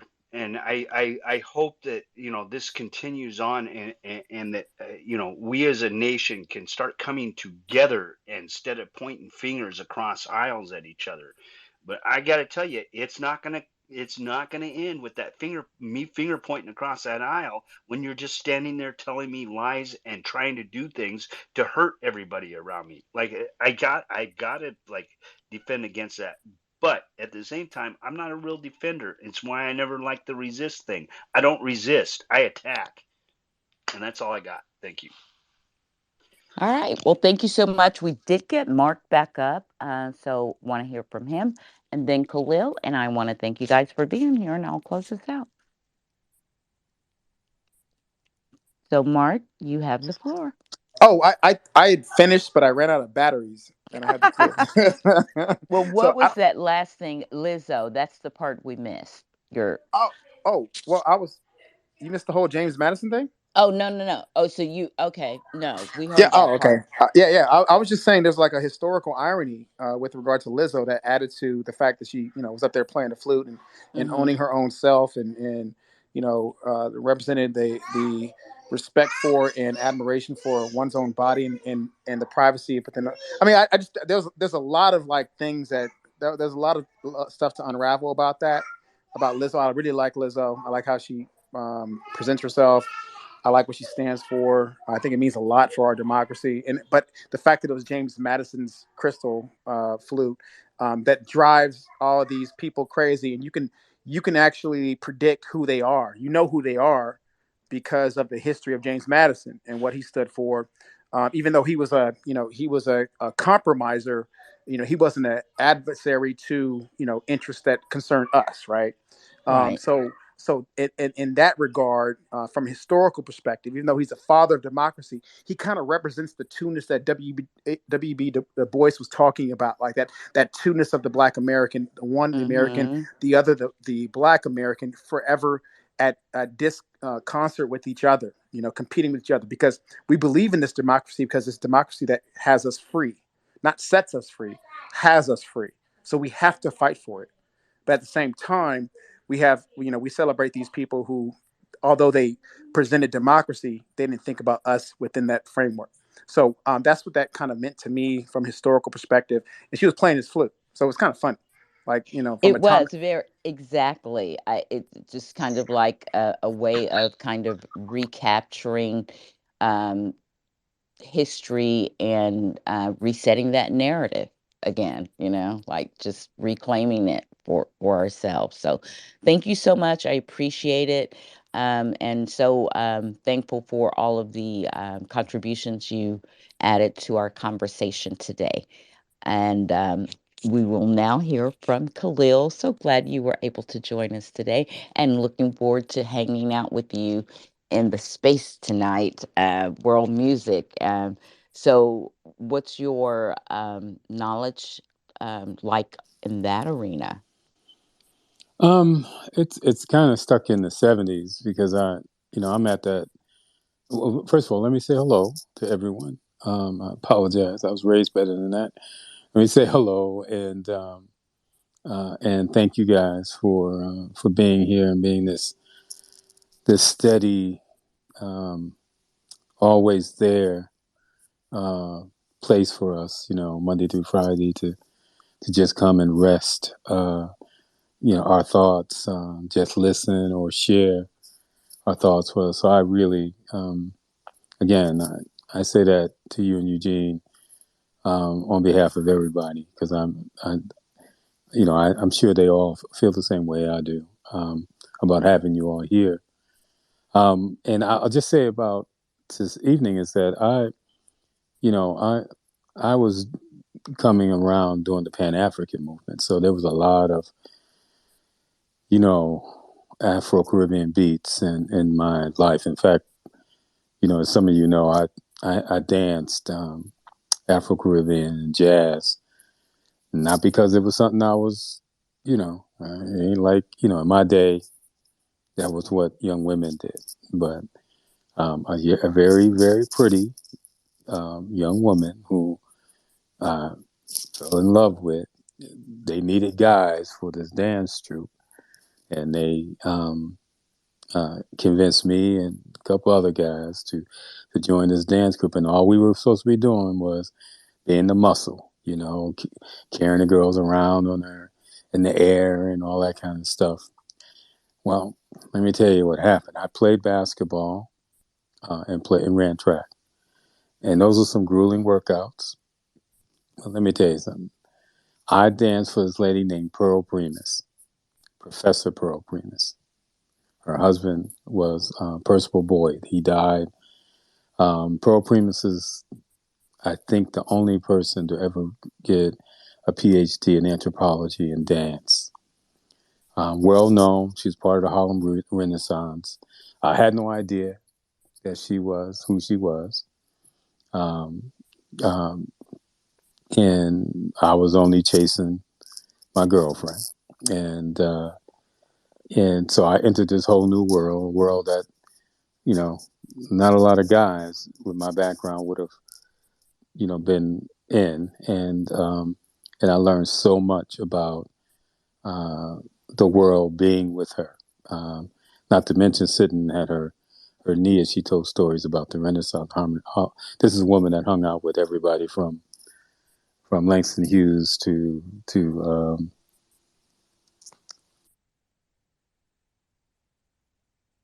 um, the woman that went to France, left here, the dancer, Oh, she's Josephine Josephine Baker. Yeah, Baker. she knew them all, and we heard story after story about her. But those were the hardest workouts I ever been a part of. To this day, if I think about it, I feel pain about how she used to make us stretch our legs and to build the muscles and everything. And I was just supposed to be there to be muscle, but I didn't know she was serious like that. So I learned a great deal, and it was an incredible experience that added to my life. So I actually spent time in that community in the 70s. And we real congas, real, real musicians. Everybody from Celia Cruz to Eddie Palmieri to which were Latin stars to Grandmaster Flash, to be honest. So it was a great experience. So I know that's what I know. I wouldn't say I know a lot about the current trends in it. And again, I was motivated by the whole Pan African movement. So, and Dr. Primus was just really instrumental in us understanding our connection back to the motherland. Our music evolved through the Caribbean into Latin America and so on. So that's what I know. The more contemporary stuff, I don't know. So, but I'd spent some of the day when I had some time looking at some of the more contemporary stuff, and I like it a lot. So, I think there's a bunch of us today who probably reacquainted ourselves for the first time, acquainted ourselves to that music, and I'm a little excited. Not a little. I'm excited about this evening because I think we're going to learn even more than we usually do, and we usually learn a lot. So I'm excited about it. I really am. So I hope people will show and spend some time with us, spend the evening with us. I also want to chime in on something that Ngozi and Mark and because I came in towards the end, and others have said. I think Greg is someone who was. I think it was Ngozi who was really emphasizing the point of our patriotism and how we've allowed people to steal that from us. And that is a real issue for me. And before I say anything about that, let me say this. When you think about Fetterman, I got one name for you. Jesse Ventura. That's the name I have for you. And if you don't know what I'm talking about, look him up. And I would say to you, that is Fetterman's model. That's the model for Fetterman. And Jesse Ventura was a former wrestler, became the governor of Minnesota. And look at him. I mean, they're not exactly duplicates, but there's a lot they have in common. Right now, I'm willing to, and I don't say this as a bad word. I'm willing to settle for a Democratic win in the Senate with Fetterman.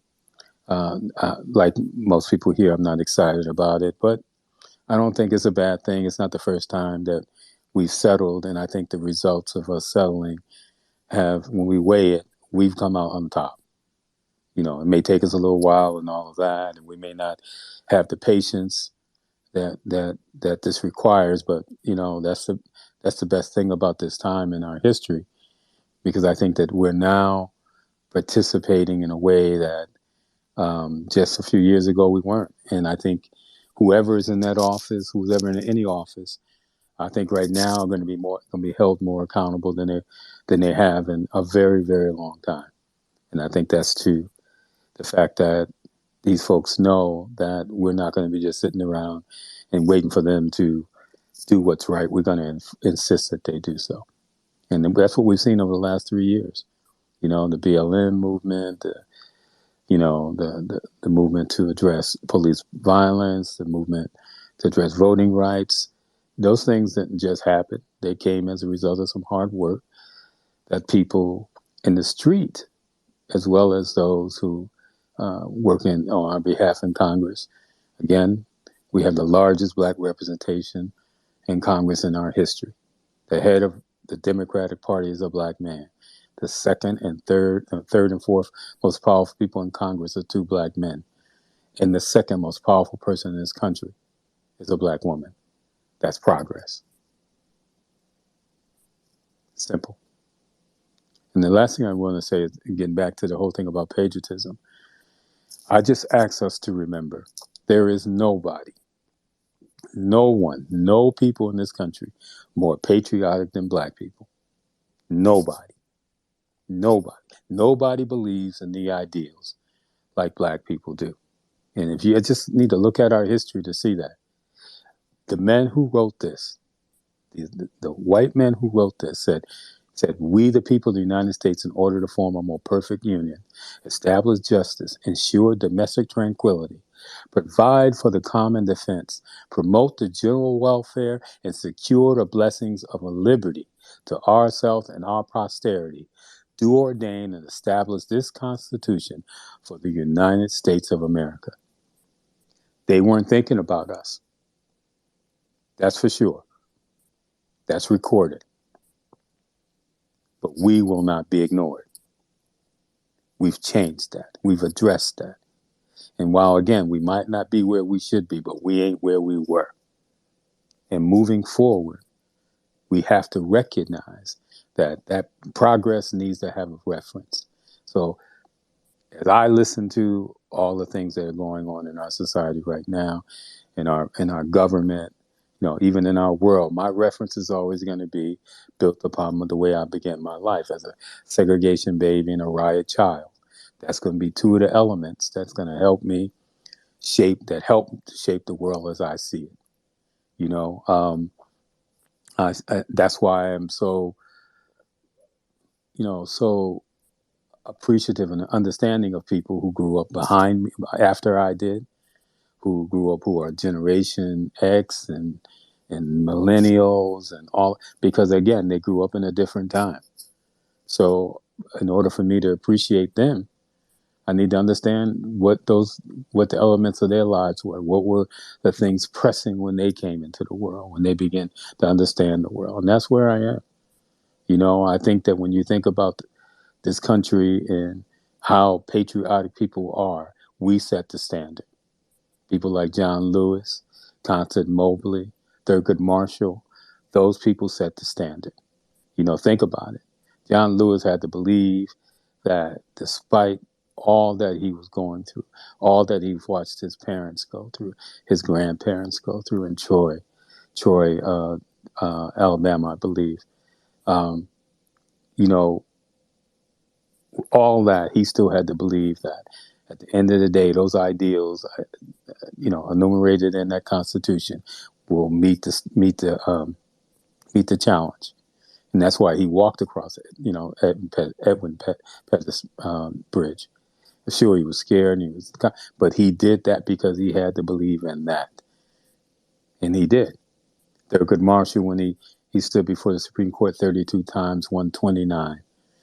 He had to believe that when they put those four cases together that brought us to Brown versus Board of Education, that strategy that was put together by Houston out of Howard University, that strategy would blossom and give us what we now today assume we have the rights to. That's with Constance Mobley, who was one of the strategists, first black district court judge, female district court judge. These are the things we have to recognize, that we don't have to look to anybody to help us understand what patriotism is. We know a phony when we see it. We know that the former guy was a phony. We know that many people walk around here are phonies. We can't stomach Fox News because we know it's all BS. That's why none of y'all watch it, because you get physically sick watching that. Because it's all garbage. You know that these are not true patriots. They can barely spell a word. They can barely spell a word. We know what patriotism is. We're the standard. We set it. So I really hope that you all are, really looking forward to this weekend, preparing yourself, not just for the night. I hope you guys can join us, but just preparing yourself to enjoy the weekend. Those of you who don't have to work, and get some rest. Please stay safe, stay healthy. Those are the kind of things you have to say now, because it's real. And that we, as I try to emphasize whenever you allow me, let's look after each other. Let's believe in each other. Let's care about each other, because if we lose that, we're in trouble. It doesn't matter who the next president is or who next governor is. It doesn't. If we lose the ability to believe in ourselves, as I tell my clients and the people I train to work with young people, if you don't believe in people's ability to change and to grow, you're in the wrong business. If you don't believe in people's ability to change and grow, then your life is going to be miserable. So thank you all. Thank you all for being here. Thank you for giving me this safe place to come and spend time with you and to listen to you. And hopefully I'll see you tonight. Now, the voice you hear right now may not seem this very much the same this evening. I will be in my little Malcolm role, but I am definitely looking forward to the night and hearing some new music and hearing some new voices and spending time with people I now count amongst my friends. Thank you all. Thank you, Dee. Thank you, Eugene. I love you guys. Well, thank you, Khalil, and we love you too, and always happy when you can come and join us. I know that you're often here in listening mode, but it's always a treat to have you share in the conversation with us. And you're just a great storyteller, and we learn from your stories. And I love that you talked about Thurgood Marshall in your story today, because I think it was Mark that brought up earlier how elections matter, and who was replaced by him, Clarence Thomas, and George Bush gave us um, Clarence Thomas, the good one. So, I mean, elections matter. So, I just want to say thank you to all of you guys who join us every day. Eugene and I are so grateful.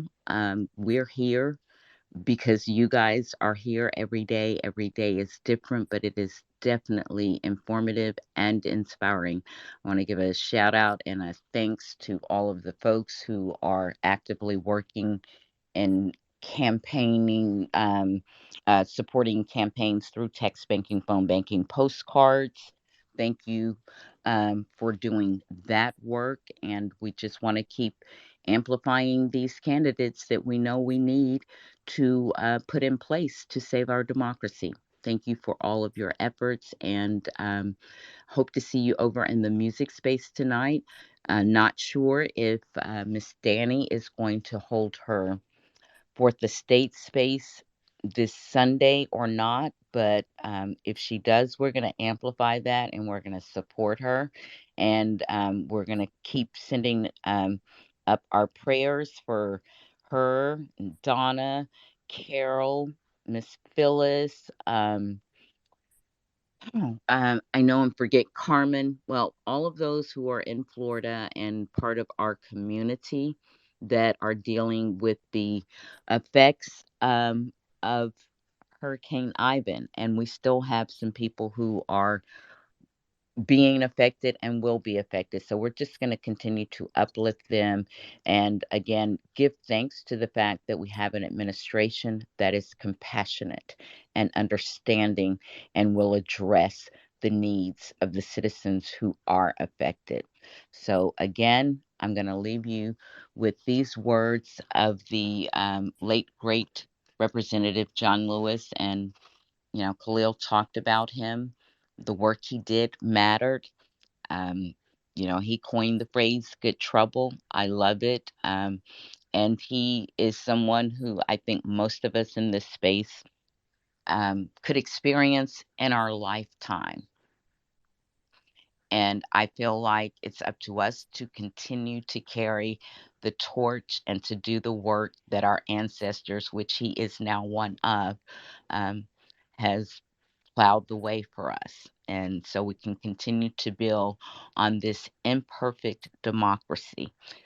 It's what we have, it's a work in progress. And, Khalil read the preamble, recited the preamble, but it's us that get to shape it. And so let's continue doing the work. And thank you for coming here and building on that. So, in the words of the Representative John Lewis, do not get lost in a sea of despair. Be hopeful, be optimistic. Our struggle is not the struggle of a day, a week, a month, or a year. It is the struggle of a lifetime. Never ever be afraid to make some noise and get in good trouble, necessary trouble. So I thank you guys for coming and getting in good trouble with us this week and today. And of course, we invite you back to make more good trouble with us starting on Monday at 1:30 p.m. We're here every day, Monday through Friday at 1:30 p.m. Eastern Time. And we welcome you in our conversation or in the gallery just listening. So I'm going to leave you with peace and blessings.